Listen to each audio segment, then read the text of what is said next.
सतनाम श्री वाहिगुरु जी। तू मेरो मेर पर्बत स्वामी, ओट गही मैं तेरी। ना तुम डोलो हो ना हम गिरते, रख लीनी हर मेरी। अब तब जब कब तू ही, हम तो प्रसाद सुखी सद ही। हर बेअंत हो मित कर वरनौ, क्या जानो होए कै सोरे। करो बेनती सतगुर अपने, मैं मूर्ख देहो उपदेसो रे। सतनाम श्री वाहिगुरु जी। वार माज की तथा श्लोक महला पहला। मलक मुरीद तथा चंद्रहड़ा, सोहिया की धुनी गावणी। एक ओंकार सतनाम करता पुरख गुर प्रसाद। श्लोक महला पहला। गुर दाता गुर हिवै घर, गुर दीपक तिह लोए। अमर पदार्थ नानका, मन मानिया सुख होए। गुर दाता गुर हिवै घर। वाहिगुरु जी का खालसा, वाहिगुरु जी की फतेह। सतगुरां दी साजी नवाजी, परम सन्मानयोग गुरु का रूप खालसा साध संगत जीओ। सतगुरां दी परम किरपालता दा सदका, जो हजूर दी मुख वाक अमृतमयी धुर की बाणी दी लड़ीवार विचार आरंभ है। गुरु किरपा सदका ਹੁਣ तक 137 अंग ते ये सतगुरां दे पावन बचनां दी विचार पहुंची हुई है। 12 माह जो माझ राग अंदर है, तो उस तो बाद जो बाणी दिन रैण है, इस दी विचार पहला हो चुकी है। अगे माझ राग दी जो वार है, इस दे विच जो सतगुरु जी उपदेश बख्शिश कर रहे हैं, गुरु कृपा सदका विचारीए ते सुनिए। वार माझ की तथा श्लोक महला पहला। माझ राग दी वार तथा अते श्लोक, क्योंकि पुरातन समय 'च वारां सिर्फ पौड़ियां रूप ही हुंदियां सन, पर श्री गुरु अर्जन देव महाराज जी ने श्री गुरु ग्रंथ साहिब के पावन स्वरूप अंदर 22 वारां लिखवाइयां हैं। 2 वारां श्लोकां तो बिना हैं। राय बलवंड ते सत्ता जी की उचारी हुई रामकली राग की 3जी वार, वो 8 पौड़ियां की वार है। सतगुरां दे जस विच राय बलवंड ते सत्ता जी रबाबी भरा सन, जिहड़े गुरु घर दे रबाबी कीर्तनीए, उन्होंने ये वार उचारी सी। और एक बसंत की वार महल 5वां, राग बसंत की वार सतगुरु अर्जन देव महाराज जी की 3 पौड़ियां की वार है। बाकी जो 20 वारां हैं वो श्लोकां दे समेत ने, और जिहड़े श्लोक वारां तो वध गए वो गुरु ग्रंथ साहिब दे अखीर विच लिखाए ने। श्लोक वारां ते वधीक, यानी कि वारां तो वधे हुए जो श्लोक हैं। इस प्रकार इस वार दे सिरलेख का मतलब यह है कि ये माझ राग की जो वार है, इस दियां पौड़ियां भी ते श्लोक भी पहले पातशाह आदि सतगुरु साहिब श्री गुरु नानक देव महाराज जी दे उचारे हुए ने। और गुरु ग्रंथ साहिब के अंदर 9 धुनां हैं। इतिहास विच जिक्र है कि ये 9 धुनां श्री गुरु हरगोबिंद साहिब महाराज ने चढ़वाइयां ने। और धुनां का अर्थ है कि पुराने समय जिहड़ियां कुछ वारां गाइयां जांदियां सन, उन्हां दीयां जिहड़ियां तर्जां हन, वो उन्हां तर्जां ते जो वारां गाउण की आग्या कीती है। कुछ विद्वान इस वचन नूं नहीं मनदे, भाव कि श्री गुरु हरगोबिंद साहिब जी द्वारा 9 धुनां जो चढ़ाइयां गईयां, बहुते अजकल के विद्वान कहते हैं कि नहीं, श्री गुरु अर्जन देव जी ने ही ये धुना चढ़ाइया होणगियां, पर इतिहास में जिक्र है और साढ़े पंथ में कुछ प्रचलित भी है ये गल कि 6वें पातशाह जी ने 9 धुना चढ़ाइया ने। संप्रदाय ज्ञानियों में ये गल मनी जाती है। रहो विचार, चाहे श्री गुरु अर्जन देव महाराज ने ये धुना लिखवाइया ने तो जां श्री गुरु हरगोबिंद साहब महाराज ने धुना लिखवाइया, सतगुरु जी कोई स्वरूप ने। और जिहड़ी धुनी है, जिस तर्ज ते जिस धुनी ते वार गाउणी है, ਉਹਦੇ बारे जिक्र कर रहे हैं। मलक मुरीद तथा चंद्रहड़ा सोहिया की धुनी गावणी। जिक्र आउंदा ग्रंथां विच कि अकबर बादशाह दे 2 अहलकार सन। एक मलक जाति का मुरीद खां सी ते दूसरा चंद्रहड़ा सी, सोहिया की जात सी। ये है तो अकबर बादशाह के दोवें अहलकार सन, पर आपस में इन्हां दी विरोधता सी, अंदर खाते ईरखा सी। ते एक बारी काबल दे विच बगावत खड़ी हुई, कोई विगाड़ पैदा होया ते इस करके काबल नूं अकबर बादशाह ने चढ़ा के भेजिया जिहड़ा मलक जाति दा सी मुरीद खां।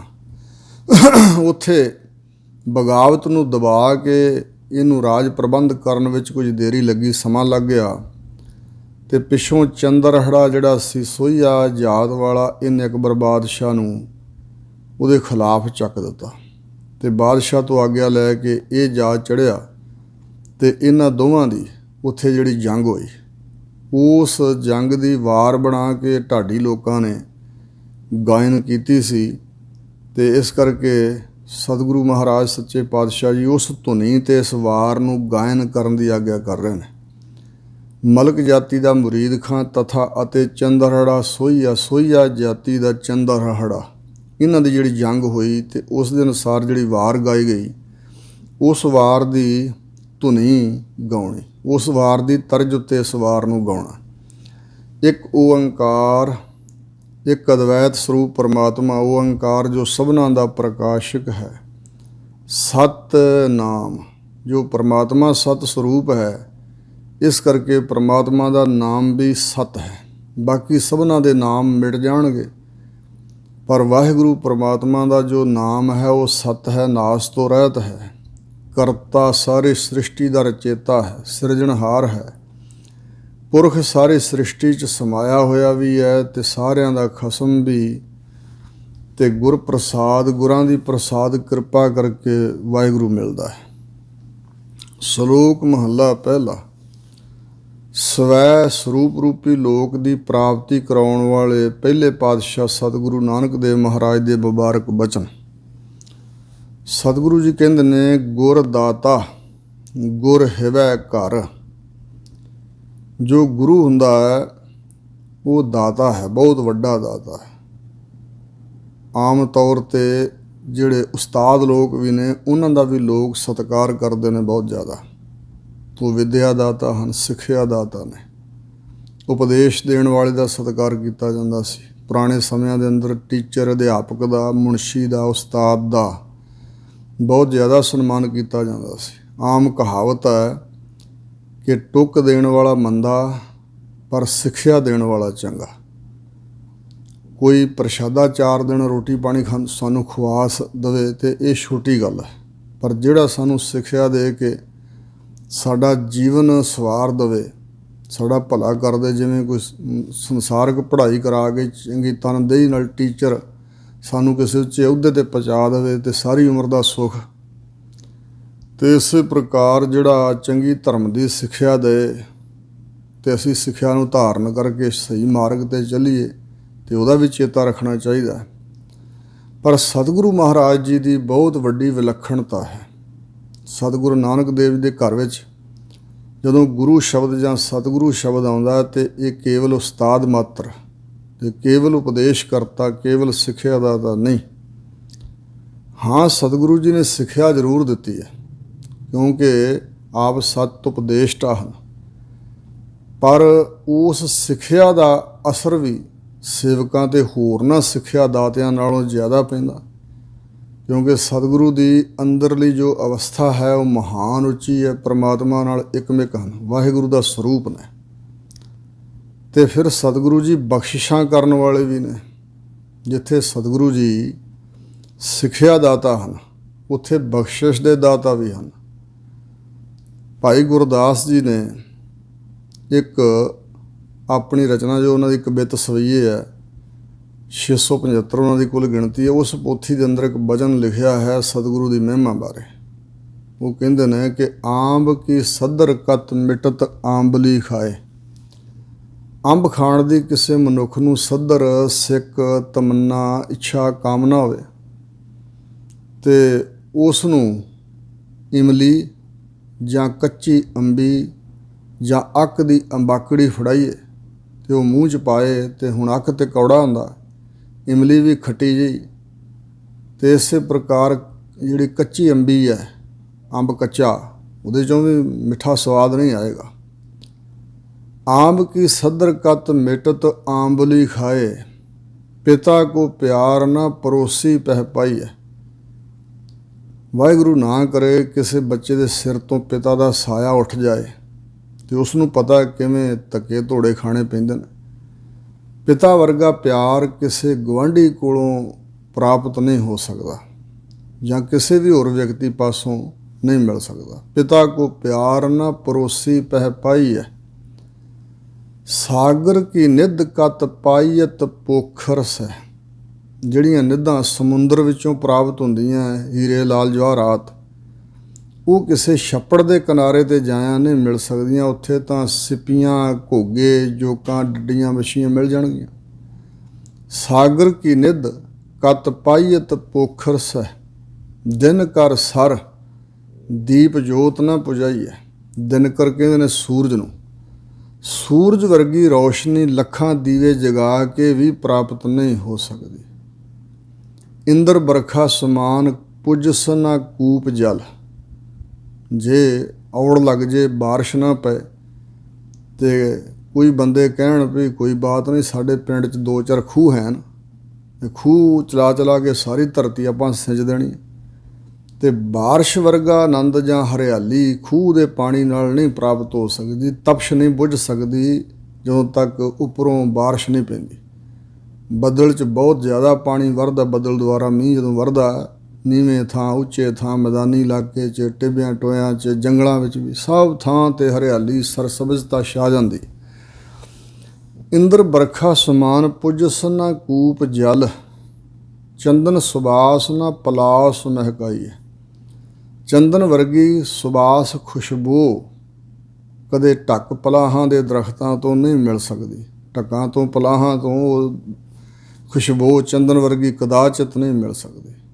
ਇਹ ਭਾਈ ਸਾਹਿਬ ਜੀ ਨੇ ਇਹਨੇ ਪ੍ਰਮਾਣ ਦੇ ਕੇ ਫਿਰ ਸਿੱਧ ਕੀਤਾ ਵੀ ਸ਼੍ਰੀ ਗੁਰ ਦਇਆਲ ਸੀ ਦਇਆ ਨਾ ਆਨ ਦੇਵ ਮੈਂ, ਜੋ ਖੰਡ ਬ੍ਰਹਮੰਡ ਉਦੈ ਅਸਤਲੋ ਧਾਈ ਹੈ। ਜੋ ਸਤਿਗੁਰੂ ਨਾਨਕ ਦੇਵ ਦੇ ਘਰ ਵਿੱਚ ਦਇਆ, ਮਾਇਆ, ਮਿਹਰ ਹੈ, ਬਖਸ਼ਿਸ਼ਾਂ ਹਨ, ਉਹ ਕਿਸੇ ਹੋਰ ਦੇਵੀ ਦੇਵਤੇ ਪਾਸੋਂ, ਕਿਸੇ ਪਾਸੋਂ ਵੀ ਉਹ ਨਹੀਂ ਮਿਲ ਸਕਦੀਆਂ। ਖੰਡਾਂ ਬ੍ਰਹਮੰਡਾਂ 'ਚ ਸੂਰਜ ਦੇ ਚੜ੍ਹਨ ਤੋਂ, ਉੱਗਣ ਤੋਂ ਲੈ ਕੇ ਡੁੱਬਣ ਤੱਕ ਜਿੰਨੀ ਧਰਤੀ ਆ ਮਾਤ ਲੋਕ ਦੀ, ਸਾਰੀ ਧਰਤੀ ਗਾਹ ਮਾਰੀਏ ਤੇ ਕੋਈ ਵੀ ਸਤਿਗੁਰੂ ਵਰਗਾ ਨਹੀਂ ਮਿਲੇਗਾ। ਇਸ ਕਰਕੇ ਸਤਿਗੁਰੂ ਦੀ ਮਹਿਮਾ ਹੈ। ਗੁਰ ਜੈਸਾ ਨਾਹੀ ਕੋ ਦੇਵ, ਜਿਸ ਮਸਤਕ ਭਾਗ ਸੋ ਲਾਗਾ ਸੇ। ਜਿਹੜੇ ਲੋਕ ਹੋਰਨਾਂ ਦਾ ਪ੍ਰਚਾਰ ਸੁਣ ਕੇ ਸਤਿਗੁਰੂ ਦੇ ਦਰ ਨੂੰ ਛੱਡ ਜਾਂਦੇ ਨੇ, ਉਹ ਇਹ ਨਹੀਂ ਵਿਚਾਰਦੇ ਕਿ ਸਾਡੇ ਆਪਣੇ ਅੰਦਰ ਕਚਿਆਈ ਆ। ਜਿਹਨੂੰ ਸਤਿਗੁਰੂ ਦੇ ਦਰ ਤੋਂ ਕੁਛ ਨਹੀਂ ਪ੍ਰਾਪਤ ਹੋਇਆ, ਉਹਨੂੰ ਹੋਰ ਵੀ ਕਿਧਰੋਂ ਮਿਲ ਜਾਣਾ? ਕਿੱਥੋਂ ਮਿਲੇਗਾ? ਨਹੀਂ। ਜਿੱਥੇ ਸਭ ਕੁਛ ਹੀ ਹੈ ਉੱਥੋਂ ਨਹੀਂ ਕੁਛ ਮਿਲਿਆ ਤੇ ਹੋਰ ਛੋਟਿਆਂ ਛੋਟਿਆਂ ਕੋਲੋਂ ਜਾ ਕੇ ਕੀ ਮਿਲੇਗਾ? ਕਿਸੇ ਦੀ ਨਿੰਦਾ ਨਹੀਂ ਹੈ, ਇਹ ਅਸਲੀਅਤ ਹੈ, ਇਹ ਯਥਾਰਥ ਬਚਨ ਹੈ ਕਿ ਸਤਿਗੁਰੂ ਵਰਗਾ ਹੋਰ ਕੋਈ ਨਹੀਂ ਹੈ। ਕਸਰ ਹੈ ਤਾਂ ਸਾਡੇ ਆਪਣੇ ਵਿੱਚ। ਇਸ ਕਰਕੇ ਸਤਿਗੁਰੂ ਜੀ ਨਾਮ ਦੇ ਦਾਤੇ ਨੇ, ਗਿਆਨ ਦੇ ਦਾਤੇ ਨੇ, ਮੁਕਤੀ ਦੇ ਦਾਤੇ ਹਨ। ਧਰਮ ਅਰਥ ਕਾਮ ਮੋਖ ਕਾ ਦਾਤਾ, ਪੂਰੀ ਪਈ ਸਿਮਰ ਸਿਮਰ ਵਿਦਾਤਾ। ਬਲਕਿ ਸਤਿਗੁਰੂ ਜੀ ਨੇ ਪੱਲਾ ਹੀ ਅਕਾਲ ਪੁਰਖ ਦਾ ਫੜਾ। ਜਾਂ ਕਾ ਘਰ ਸਭ ਕੁਛ ਹੈ ਭਾਈ, ਨੌਨਦ ਭਰੇ ਭੰਡਾਰ। ਵੱਡਾ ਦਾਤਾ ਸਤਿਗੁਰੂ ਇਸ ਵਾਸਤੇ ਹੈ ਕਿਉਂਕਿ ਸਤਿਗੁਰੂ ਨੇ ਸਰੀਰਾਂ ਦੀ ਪੂਜਾ 'ਚ ਨਹੀਂ ਲਾਇਆ, ਅਕਾਲ ਪੁਰਖ ਦਾ ਪੱਲਾ ਫੜਾਇਆ ਕਿ ਜੋ ਸਦਾ ਹੀ ਅਮਰ ਹੈ ਪਰਮੇਸ਼ਰ ਅਕਾਲ ਪੁਰਖ। ਇਸ ਕਰਕੇ ਸਤਿਗੁਰੂ ਜੀ ਦਾਤਾ ਹਨ, ਬਹੁਤ ਵੱਡੀਆਂ ਦਾਤਾਂ ਦੇਣ ਵਾਲੇ ਦਾਤਾ ਜੀ ਹਨ। ਗੁਰ ਹਿਵੈ ਘਰ, ਤੇ ਸਤਿਗੁਰੂ ਜੀ ਠੰਡ ਦਾ ਘਰ ਨੇ। ਇੱਥੇ ਠੰਡ ਦੇ ਘਰ ਤੋਂ ਮਤਲਬ ਹੈ ਕਿ ਸ਼ਾਂਤੀ ਸੀਤਲਤਾ ਦਾ ਘਰ ਹਨ। ਸ਼ਾਂਤੀ, ਹਿਰਦਾ ਠੰਡਾ ਠਾਰ ਕਰ ਦਿੰਦੇ। ਵਿਕਾਰਾਂ ਦੀ ਤਪਸ਼ੀ ਹੈ ਜਿਹਨੇ ਸਾਡਾ ਹਿਰਦਾ ਸਾੜਿਆ ਹੋਇਆ, ਤੇ ਸਤਿਗੁਰੂ ਜੀ ਅਗਿਆਨ ਰੂਪੀ ਸੂਰਜ ਦੀਆਂ ਰਾਗ ਦਵੈਸ਼ ਕਿਰਨਾਂ ਤੇ ਵਿਕਾਰਾਂ ਦੀ ਧੁੱਪ ਨਾਲ ਸੜੇ ਹੋਏ ਹਿਰਦਿਆਂ ਨੂੰ ਨਾਮ ਦੁਆਰਾ ਠੰਡ ਬਖਸ਼ਣ ਵਾਲੇ ਹਨ। ਗੁਰ ਦੀਪਕ ਤੇ ਹਲੋਏ, ਤੇ ਅਗਿਆਨਤਾ ਦਾ ਹਨੇਰਾ ਛਾਇਆ ਹੋਇਆ ਸਾਰੇ ਸੰਸਾਰ ਵਿੱਚ, ਬਲਕਿ ਹਜੂਰ ਤਾਂ ਕਹਿ ਰਹੇ ਨੇ ਤਿੰਨਾਂ ਲੋਕਾਂ 'ਚ ਹੀ ਛਾਇਆ ਹੋਇਆ। ਤੇ ਸਤਿਗੁਰੂ ਜੀ ਐਸਾ ਦੀਪਕ ਹਨ। ਦੀਪਕ ਦਾ ਅਰਥ ਹੈ ਦੀਪਕ ਕਰਦਾ ਚਾਨਣਾ। ਸਤਿਗੁਰੂ ਜੀ ਤਿੰਨਾਂ ਲੋਕਾਂ ਵਿੱਚ ਚਾਨਣ ਕਰਨ ਵਾਲੇ ਹਨ। ਤਿੰਨਾਂ ਲੋਕਾਂ ਦਾ ਚਾਨਣਾ ਸਤਿਗੁਰੂ ਪਾਸ ਹੈ, ਭਾਵ ਗਿਆਨ ਦਾ ਚਾਨਣ ਕਰਨ ਵਾਲੇ। ਏਡੇ ਵੱਡੇ ਮਹਾਨ ਸੂਰਜ ਹੈ। ਸੂਰਜ ਨੂੰ ਵੈਸੇ ਦੀਪਕ ਕਿਹਾ ਜਾਂਦਾ ਹੈ, ਦਿਨ ਦਾ ਦੀਪਕ ਹੈ ਨਾ, ਰਾਤ ਦਾ ਦੀਪਕ ਚੰਦਰਮਾ ਹੈ। ਤੇ ਇਸ ਪ੍ਰਕਾਰ ਇੱਥੇ ਦੀਪਕ ਦਾ ਅਰਥ ਹੈ ਚਾਨਣ ਰੂਪ। ਸੱਚੇ ਪਾਤਸ਼ਾਹ ਤਿੰਨਾਂ ਲੋਕਾਂ ਦੇ ਜੀਆਂ ਵਿੱਚ ਹੀ ਹਿਰਦਿਆਂ 'ਚ ਚਾਨਣ ਕਰਨ ਵਾਲੇ ਨੇ। ਇੱਥੇ ਗਿਆਨ ਦਾ ਚਾਨਣ। ਅਮਰ ਪਦਾਰਥ ਨਾਨਕਾ ਮਨ ਮਾਨਿਆ ਸੁਖ ਹੋਏ, ਜਿਹੜਾ ਬਚਨ ਕਿਹਾ ਸੀ ਨਾ ਕਿ ਸਤਿਗੁਰੂ ਜੀ ਦਾਤਾ ਹਨ। ਹਜ਼ੂਰ ਕਹਿ ਰਹੇ ਨੇ ਕਿ ਸਤਿਗੁਰੂ ਦੇ ਪਾਸ ਇੱਕ ਪਦਾਰਥ ਹੈ ਜੋ ਅਮਰ ਹੈ, ਸਦੀਵੀ ਰਹਿਣ ਵਾਲਾ ਪਦਾਰਥ, ਹਮੇਸ਼ਾ ਹਮੇਸ਼ਾ ਰਹਿਣ ਵਾਲਾ। ਹੋਰ ਪਦਾਰਥ ਸੜ ਸੁੱਕ ਜਾਂਦੇ ਨੇ, ਖਤਮ ਹੋ ਜਾਂਦੇ ਨੇ, ਨਾਸ ਹੋ ਜਾਂਦੇ ਨੇ, ਪਰ ਵਾਹਿਗੁਰੂ ਦੇ ਨਾਮ ਦਾ ਤੇ ਗਿਆਨ ਦਾ ਪਦਾਰਥ ਹਮੇਸ਼ਾ ਰਹਿੰਦਾ ਹੈ। ਇਹ ਅਮਰ ਪਦਾਰਥ ਸਤਿਗੁਰੂ ਦੇ ਪਾਸ ਹੈ, ਪਰ ਇਸ ਪਦਾਰਥ ਦਾ ਹਿਰਦੇ 'ਚ ਵਸਣਾ ਤੇ ਸੁਖ ਹੋਣਾ ਕਿਵੇਂ? ਮਨ ਮਾਨਿਆ। ਜੇ ਸਤਿਗੁਰੂ ਦਾ ਉਪਦੇਸ਼ ਸੁਣ ਕੇ ਨਾਮ ਬਾਰੇ, ਵਾਹਿਗੁਰੂ ਬਾਰੇ, ਗਿਆਨ ਬਾਰੇ ਜਿਹਦਾ ਮਨ ਪਤੀਜ ਜਾਏ, ਮਨ ਮੰਨਣ ਨਾਲ ਇਸ ਅਮਰ ਪਦਾਰਥ ਦੁਆਰਾ ਮਹਾਨ ਸੁਖ ਦੀ ਪ੍ਰਾਪਤੀ ਹੁੰਦੀ ਹੈ। ਆਤਮਿਕ ਸੁਖ ਅੰਦਰ ਪੈਦਾ ਹੋ ਜਾਂਦਾ। ਮਹੱਲਾ ਪਹਿਲਾ। ਪਹਿਲੇ ਪਾਤਸ਼ਾਹ ਸਤਿਗੁਰੂ ਨਾਨਕ ਦੇਵ ਜੀ ਅਗਲਾ ਸ਼ਲੋਕ ਉਚਾਰਦੇ ਹਨ। ਪਹਿਲਾ ਹੈ ਪਿਆਰ ਲੱਗਾ ਥਣ ਦੁੱਧ। ਇਹ ਸਾਡੀਆਂ ਅਵਸਥਾਵਾਂ ਗਿਣ ਰਹੇ ਨੇ ਸੱਚੇ ਪਾਤਸ਼ਾਹ। ਸਾਡੀ ਮਨੁੱਖਾਂ ਦੀ ਜਨਮ ਤੋਂ ਲੈ ਕੇ ਮਰਨ ਤੱਕ ਦੀ ਜੋ ਹਾਲਤ ਹੁੰਦੀ, ਜੋ ਕੁਛ ਅਸੀਂ ਕਰਦੇ ਹਾਂ। ਪਹਿਲੀ ਅਵਸਥਾ ਦੇ ਅੰਦਰ ਜੋ ਮਾਂ ਦੇ ਅਸਥਣਾ ਵਿੱਚ ਦੁੱਧ ਹੈ, ਉਸ ਦੁੱਧ ਦੇ ਨਾਲ, ਕਿਉਂਕਿ ਖੀਰ ਆਧਾਰ ਬਾਰਕ ਜਬ ਹੋਤਾ ਬਿਨ ਖੀਰੈ ਰਹਿਣ ਨਾ ਜਾਏ, ਉਹਦੇ ਜੀਵਨ ਦਾ ਆਸਰਾ ਹੀ ਉਸ ਵੇਲੇ ਮਾਂ ਦਾ ਦੁੱਧ ਹੈ। ਇਸ ਕਰਕੇ ਪਹਿਲਾਂ ਤਾਂ ਸਿਰਫ ਪਿਆਰ ਸੀ ਮਾਂ ਦੇ ਅਸਥਣਾ ਦੇ ਦੁੱਧ ਨਾਲ, ਉਹ ਲੱਗਾ ਪਿਆਰ। ਰੁਚੀ ਜਿਹੜੀ ਸੀ ਪੈਦਾ ਹੋ ਗਈ ਮਾਂ ਦੇ ਅਸਥਣਾ ਦੇ ਵਿੱਚ ਪੈਦਾ ਹੋਏ ਦੁੱਧ ਨਾਲ। ਦੂਜਾ ਮਾਏ ਬਾਪ ਕੀ ਸੁਧ। ਤੇ ਦੂਜੀ ਅਵਸਥਾ ਦੇ ਵਿੱਚ ਥੋੜ੍ਹਾ ਜਿਹਾ ਇਹਦੀ ਸਮਝ ਵਧੀ ਤੇ ਪਤਾ ਲੱਗਾ ਇਹ ਮੇਰੀ ਮਾਂ ਹੈ, ਇਹ ਮੇਰਾ ਪਿਤਾ ਹੈ। ਇਸ ਤਰ੍ਹਾਂ ਮਾਤਾ ਪਿਤਾ ਦੀ ਸੁੱਧ ਗਿਆਤ ਸਮਝ ਸੂਝ ਇਸ ਨੂੰ ਪ੍ਰਾਪਤ ਹੋਈ। ਤੀਜਾ ਭਈਆ ਭਾਬੀ ਬੇਬ। ਤੀਜੀ ਅਵਸਥਾ ਦੇ ਵਿੱਚ ਜੋ ਕੁਝ ਪਰਿਵਾਰ ਕੋਲੋਂ ਸੁਣਿਆ ਸਮਝਿਆ, ਉਹਦੇ ਅਨੁਸਾਰ ਇਹਨੂੰ ਆਪਣੇ ਭਈਆ ਭਰਾ ਦੀ ਸਮਝ ਹੋਈ। ਤੇ ਭਾਬੀ ਭਰਾ ਦੀ ਬੀਵੀ ਧਰਮ ਪਤਨੀ, ਭਰਾ ਦੀ ਘਰ ਵਾਲੀ, ਭਾਬੀ ਭਰਜਾਈ, ਇਹ ਮੇਰਾ ਭਰਾ ਹੈ, ਮੇਰੀ ਭਰਜਾਈ ਹੈ। ਤੇ ਬੇਬ, ਪੁਰਾਤਨ ਸਮਿਆਂ 'ਚ ਭੈਣਾਂ ਨੂੰ ਬੇਬੇ ਜੀ ਕਿਹਾ ਜਾਂਦਾ ਸੀ। ਸੋ ਇਸ ਪ੍ਰਕਾਰ ਜਿਵੇਂ ਬੇਬੇ ਨਾਨਕੀ ਜੀ, ਗੁਰੂ ਨਾਨਕ ਸਾਹਿਬ ਬੇਬੇ ਜੀ ਕਿਹਾ ਕਰਦੇ ਸਨ। ਭੈਣ ਦਾ ਗਿਆਨ ਹੋਇਆ, ਇਹ ਮੇਰਾ ਭਰਾ ਹੈ, ਇਹ ਭਰਜਾਈ ਹੈ, ਇਹ ਮੇਰੀ ਭੈਣ ਹੈ, ਇਹ ਮੇਰੇ ਬੇਬੇ ਜੀ ਹਨ। ਸੋ ਚੌਥਾ ਪਿਆਰ ਉਪੰਨੀ ਖੇਡ। ਚੌਥੀ ਅਵਸਥਾ ਦੇ ਅੰਦਰ ਇਹਦੀ ਅਨੇਕਾਂ ਤਰ੍ਹਾਂ ਦੀਆਂ ਖੇਡਾਂ ਜਿਹੜੀਆਂ ਹਨ ਉਹਨਾਂ ਵਿੱਚ ਪਿਆਰ ਬਣਿਆ ਤੇ ਰੁਚੀ ਪੈਦਾ ਹੋ ਗਈ, ਖੇਡਣ ਵਿੱਚ ਮਸਤ ਹੋ ਗਿਆ। ਪੰਜਵਾਂ ਖਾਣ ਪੀਣ ਕੀ ਧਾਤ। ਪੰਜਵੀਂ ਅਵਸਥਾ ਵਿੱਚ ਅਨੇਕਾਂ ਤਰ੍ਹਾਂ ਦੇ ਵੰਨ ਸੁਵੰਨੇ ਖਾਣੇ ਖਾਣ ਦੀ ਤੇ ਅਨੇਕਾਂ ਤਰ੍ਹਾਂ ਦੇ ਪੀਣ ਵਾਲੇ ਪਦਾਰਥਾਂ ਨੂੰ ਪੀਣ ਦੀ ਦੌੜ। ਸੋ ਇਸ ਪ੍ਰਕਾਰ ਇਹਨੂੰ ਲੱਗ ਗਈ। ਖਾਣ ਪੀਣ ਕੀ ਧਾਤ, ਦੌੜ ਭੱਜ ਖਾਣ ਪੀਣ ਵਿੱਚ ਲੱਗ ਗਈ। ਛੇਵਾਂ ਕਾਮ ਨਾ ਪੁੱਛਿਆ ਜਾਤ।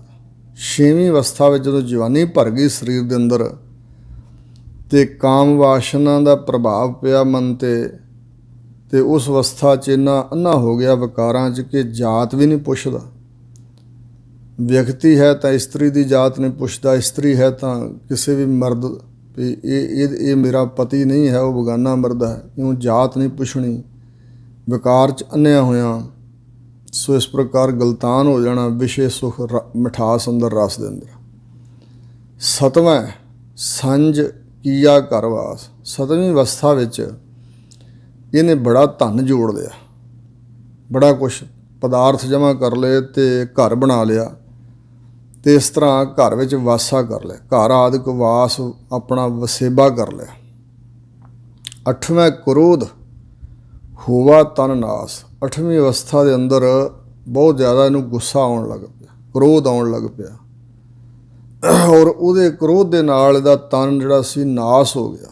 ਜਿਵੇਂ ਹਜ਼ੂਰ ਗੁਰੂ ਨਾਨਕ ਸਾਹਿਬ ਦਾ ਬਚਨ ਹੈ, ਕਾਮ ਕ੍ਰੋਧ ਕਾਇਆ ਕੋ ਗੱਲ ਹੈ, ਜਿਉਂ ਕੰਚਨ ਸੁਹਾਗਾ ਢਾਲਾ। ਜਿਸ ਤਰ੍ਹਾਂ ਸੋਨੇ ਨੂੰ ਢਾਲਣ ਵਾਸਤੇ ਇੱਕ ਕਾਲਾ ਜਿਹਾ ਪਦਾਰਥ ਹੁੰਦਾ ਸੁਹਾਗਾ ਕਹਿੰਦੇ ਨੇ, ਉਹ ਢਾਲ ਦਿੰਦਾ ਸੋਨੇ ਨੂੰ, ਇਸੇ ਤਰ੍ਹਾਂ ਜਿਹੜੀ ਕਾਇਆ ਸਾਡੀ ਇਹਨੂੰ ਕਾਮ ਤੇ ਕ੍ਰੋਧ ਗਾਲੀ ਜਾ ਰਿਹਾ। ਸੋ ਇਸ ਤਰ੍ਹਾਂ ਕ੍ਰੋਧ ਪ੍ਰਬਲ ਹੋਇਆ, ਚਿੱਤ ਦੀ ਤੀਖਣ ਬਿਰਤੀ ਤੇ ਉਹਦੇ ਨਾਲ ਤਨ ਨਾਸ ਹੋਣ ਲੱਗ ਪਿਆ। ਨਾਵੈ ਧੌਲੇ। ਕ੍ਰੋਧ ਜ਼ਿਆਦਾ ਤਾਂ ਹੋਇਆ ਕਿਉਂਕਿ ਇਹ ਆਪਣੀ ਆਗਿਆ ਮਨਾਉਣੀ ਚਾਹੁੰਦਾ, ਔਲਾਦ ਨੂੰ ਮੇਰੀ ਮਰਜ਼ੀ ਅਨੁਸਾਰ ਚੱਲਣ ਤੇ ਜੋ ਮੈਂ ਕਹਿੰਦਾ ਉਹ ਕਰਨ। ਆਪਣੇ ਕੋਲੋਂ ਜ਼ਿਆਦਾ ਕੰਮ ਨਹੀਂ ਹੁੰਦਾ ਤੇ ਉਹਨਾਂ ਕੋਲੋਂ ਕਰਾਉਣਾ ਚਾਹੁੰਦਾ ਤੇ ਲਾਲਸਾ ਅੰਦਰ ਜ਼ਿਆਦਾ ਵੀ ਇਹ ਧਨ ਬਹੁਤਾ ਜੋੜ ਲੈਣ, ਬਹੁਤੀ ਕਮਾਈ ਕਰ ਲੈਣ ਇਤਿਆਦਿ। ਨਾਵੈ ਧੌਲੇ ਉਭੇਸਾ। ਨਾਵੀਂ ਅਵਸਥਾ ਵਿੱਚ ਇਹਦੇ ਜਿਹੜੇ ਕੇਸ ਸਨ ਉਹ ਕਾਲਿਆਂ ਤੋਂ ਧੌਲੇ। ਧੌਲਾ ਸ਼ਬਦ ਦਾ ਅਰਥ ਹੈ ਚਿੱਟਾ, ਧੌਲੇ ਦਾ ਮਤਲਬ ਚਿੱਟੇ ਹੋ ਗਏ ਕੇਸ। ਨਾਵੀਂ ਅਵਸਥਾ ਵਿੱਚ ਇਸ ਦੇ ਕੇਸ ਚਿੱਟੇ ਹੋ ਗਏ, ਭਾਵ ਕਿ ਜਵਾਨੀ ਢਲ ਗਈ, ਬੁਢੇਪਾ ਆਉਣ ਲੱਗ ਪਿਆ। ਜਿਵੇਂ ਕੱਕੈ ਕੇਸ ਪੁੰਡਰ ਜਬ ਹੋਵੇ, ਵਿਣ ਸਾਬੂਣ ਉਜਲਿਆ, ਜਮ ਰਾਜੇ ਕੇ ਹੀਰੂ ਆਏ, ਮਾਇਆ ਕੇ ਸੰਗਲ ਬੰਧ ਲਿਆ। ਇਸ ਪ੍ਰਕਾਰ ਉੱਭੇ ਸਾਹ, ਫਿਰ ਸਾਹ ਵੀ ਔਖੇ ਔਖੇ ਆਉਣ ਲੱਗ ਪਏ, ਭਾਵ ਖਿੱਚ ਖਿੱਚ ਕੇ ਸਾਹ ਲੈਣ ਲੱਗ ਪਿਆ, ਲੰਬੇ ਲੰਬੇ ਸਾਹ ਲੈਣ ਲੱਗ ਪਿਆ। ਦਸਵਾਂ ਦੱਦਾ ਹੋਆ ਸੁਆਹ। ਤੇ 10ਵੀਂ ਅਵਸਥਾ ਵਿੱਚ ਸਰੀਰ ਮੁਰਦਾ ਹੋ ਗਿਆ ਤੇ ਦੱਦਾ ਸਾੜਿਆ ਗਿਆ। ਜੇ ਹਿੰਦੂ ਸਿੱਖ, ਸਾਡਾ ਇੰਡੀਆ ਦਾ ਭਾਈਚਾਰਾ ਹਿੰਦੂ ਮਤ ਦੇ ਲੋਕ ਹਨ ਜਾਂ ਸਿੱਖ ਮਤ ਦੇ ਲੋਕ ਨੇ ਤੇ ਅਸੀਂ ਸਰੀਰ ਦਾ ਦਾਹ ਸੰਸਕਾਰ ਕਰਦੇ ਹਾਂ। ਜਿਹੜੇ ਇਸਲਾਮ ਵਾਲੇ ਜਾਂ ਯਹੂਦੀ ਪਾਰਸੀ ਆਦਿਕ ਹਨ, ਈਸਾਈ ਹਨ, ਉਹ ਸਰੀਰ ਨੂੰ ਦੱਬ ਦਿੰਦੇ ਆ। ਉੱਥੇ ਵੀ ਰਹਿ ਕਰਮਦਲ ਖਾਈ, ਸੜ ਹੀ ਗਿਆ ਨਾ ਸਰੀਰ, ਹੱਡੀਆਂ ਵੀ ਸੜ ਗਈਆਂ, ਮਿੱਟੀ 'ਚ ਖਾਕ ਹੋ ਗਈ। ਹੋਆ ਸੁਆਹ, ਅਕਸਰ ਤੇ ਸਰੀਰ ਸੁਆਹ ਹੀ ਹੁੰਦਾ ਗਾ, ਚਾਹੇ ਅੱਗ ਵਿੱਚ ਪਾ ਕੇ ਸਾੜਿਆ ਜਾਏ, ਚਾਹੇ ਦੱਬ ਦਿੱਤਾ ਜਾਏ, ਹੋਇਆ ਤੇ ਸਰੀਰ ਸੁਆਹ ਹੀ, ਖਾਕ ਹੀ ਬਣਿਆ। ਗਏ ਸੇ ਗੀਤ ਪੁਕਾਰੀ ਧਾਹਾ। ਜਿਹੜੇ ਉਹ ਪਹਿਲਾਂ ਗੀਤ ਗਾਏ ਜਾਂਦੇ ਸੀ ਖੁਸ਼ੀ ਵੇਲੇ ਜਾਂ ਜਵਾਨੀ ਦੀ ਮਸਤੀ ਵਿੱਚ ਮਨੁੱਖ ਕਈ ਤਰ੍ਹਾਂ ਦੇ ਗਾਣੇ ਗੀਤ ਗਾਉਂਦਾ ਹੈ, ਜਾਂ ਵਿਆਹਾਂ ਸ਼ਾਦੀਆਂ 'ਚ ਇਕੱਠੇ ਹੋ ਕੇ ਲੋਕ ਗੀਤ ਗਾਉਂਦੇ ਨੇ। ਆਮ ਜੀਵਨ ਵਿੱਚ ਵੀ ਅੱਜ ਕੱਲ੍ਹ ਬੜੇ ਗੀਤ ਗਾਉਂਦੇ ਨੇ। ਉਹ ਜਿਹੜੇ ਗੀਤ ਗਾਉਂਦੇ ਸੀ ਉਹ ਗੀਤ ਤੇ ਚਲੇ ਗਏ ਨਾਲ ਹੀ ਵਿਅਕਤੀ ਦੇ। ਪੁਕਾਰੀ ਧਾਹ, ਸੰਬੰਧੀਆਂ ਨੇ ਉਸ ਵੇਲੇ ਧਾਹਾਂ ਪੁਕਾਰੀਆਂ, ਬੜੀ ਉੱਚੀ ਉੱਚੀ ਕਹਾਹੀ ਕਲਾਪ ਕੀਤਾ। ਸੀੜੀ ਚੁੱਕਣ ਵੇਲੇ ਵੀ, ਰਸਤੇ 'ਚ ਮਟਕਾ ਭੰਨਣ ਵੇਲੇ ਵੀ ਤੇ ਲਾਂਬੂ ਲਾਉਣ ਵੇਲੇ ਵੀ ਧਾਹਾਂ ਵੱਜੀਆਂ। ਔਰ ਇਸੇ ਪ੍ਰਕਾਰ ਜਦੋਂ ਜੀਵ ਆਤਮਾ ਸਰੀਰ ਨੂੰ ਛੱਡ ਕੇ ਚੱਲਿਆ ਤਾਂ ਕਹਿੰਦੇ ਉਸ ਵੇਲੇ ਵੀ ਧਾਹ ਮਾਰੀ ਸਰੀਰ ਨੇ। ਉੱਡਿਆ ਹੰਸ ਦਸਾਏ ਰਾਹ। ਜਿਹੜਾ ਹੰਸ ਜੀਵ ਆਤਮਾ ਉੱਡਿਆ ਨਿਕਲ ਕੇ ਸਰੀਰ ਵਿੱਚੋਂ, ਤਾਂ ਫਿਰ ਉਹ ਰਾਹ ਪੁੱਛਦਾ ਅਗਲੇ ਜਹਾਨ ਦਾ ਵੀ ਹੁਣ ਕਿੱਧਰ ਨੂੰ ਜਾਣਾ। ਜਿਵੇਂ ਕਹਿੰਦੇ ਚੱਲ ਆਪਣਾ ਰਾਹ ਪੁੱਛ, ਆਪਣੇ ਰਾਹ ਤੁਰਿਆ ਚੱਲ। ਇਸ ਤਰ੍ਹਾਂ ਉਹ ਰਾਹ ਪੁੱਛਦਾ। ਦਸਾਏ ਦਾ ਅਰਥ ਪੁੱਛਣਾ ਹੈ। ਪੰਥ ਦਸਾਵਾ ਨਿਤ ਖੜੀ ਮੁੰਦ ਜੋਬਨ ਵਾਲੀ ਰਾਮ ਰਾਜ। ਇੱਥੇ ਦਸਾਏ ਦਾ ਅਰਥ ਹੈ ਪੁੱਛਣਾ।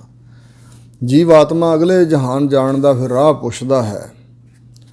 ਇੱਕ ਮਾਰੂ ਰਾਗ ਵਿੱਚ ਮੇਰਾ ਖਿਆਲ ਉਹ ਸ਼ਬਦ ਹੈ, ਧਨ ਕਹਿ ਤੂੰ ਵਸ ਮੈਂ ਨਾਲੇ। ਧਨ ਦੇ, ਜੀਵ ਆਤਮਾ ਨੂੰ ਕਹਿੰਦੀ ਧਨ ਕਹਿ ਤੂੰ ਵਸ ਮੈਂ ਨਾਲੇ, ਪ੍ਰਿਆ ਸੁਖ ਵਾਸੀ ਬਾਲ ਗੋਪਾਲੇ, ਤੁਝੇ ਬਿਨਾ ਹੋ ਕਿਤ ਹੀ ਨ ਲੇਖੈ, ਵਚਨ ਦੇਹ ਛੋੜ ਨਾ ਜਾਸਾ ਹੈ।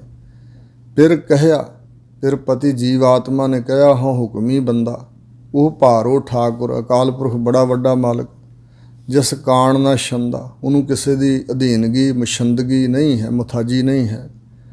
ਜਿਚਰ ਰਾਖਿਆ ਤਿਚਰ ਤੁਮ ਸੰਗ ਰਹਿਣਾ, ਜਿੰਨਾ ਚਿਰ ਉਹ ਵਾਹਿਗੁਰੂ ਰੱਖਦਾ ਮੈਨੂੰ ਜੀਵ ਆਤਮਾ ਨੂੰ ਤੇਰੇ ਪਾਸ ਦੇ ਪਾਸ, ਉਹਨਾਂ ਚਿਰ ਹੀ ਤੇਰੇ ਸੰਗ ਮੈਂ ਰਹਿਣਾ ਸੀ।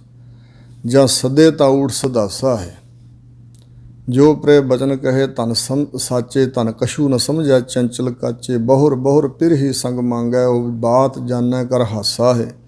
ਆਈ ਆਗਿਆ ਪਿਰੋਂ ਬੁਲਾਇਆ, ਨਾ ਧਨ ਪੁੱਛੀ ਨਾ ਮਤਾ ਪੁਕਾਇਆ, ਊਠ ਸਧਾਇਓ ਸ਼ੂਟਰ ਮਾਟੀ, ਦੇਖ ਨਾਨਕ ਮਿਥਨ ਮੋਹ ਹਾਸਾ ਹੈ। ਇਸ ਤਰ੍ਹਾਂ ਦੀ ਖੇਡ ਹੈ ਇਹ ਸੰਸਾਰ ਦੀ, ਹਜ਼ੂਰ ਫਰਮਾ ਰਹੇ ਨੇ।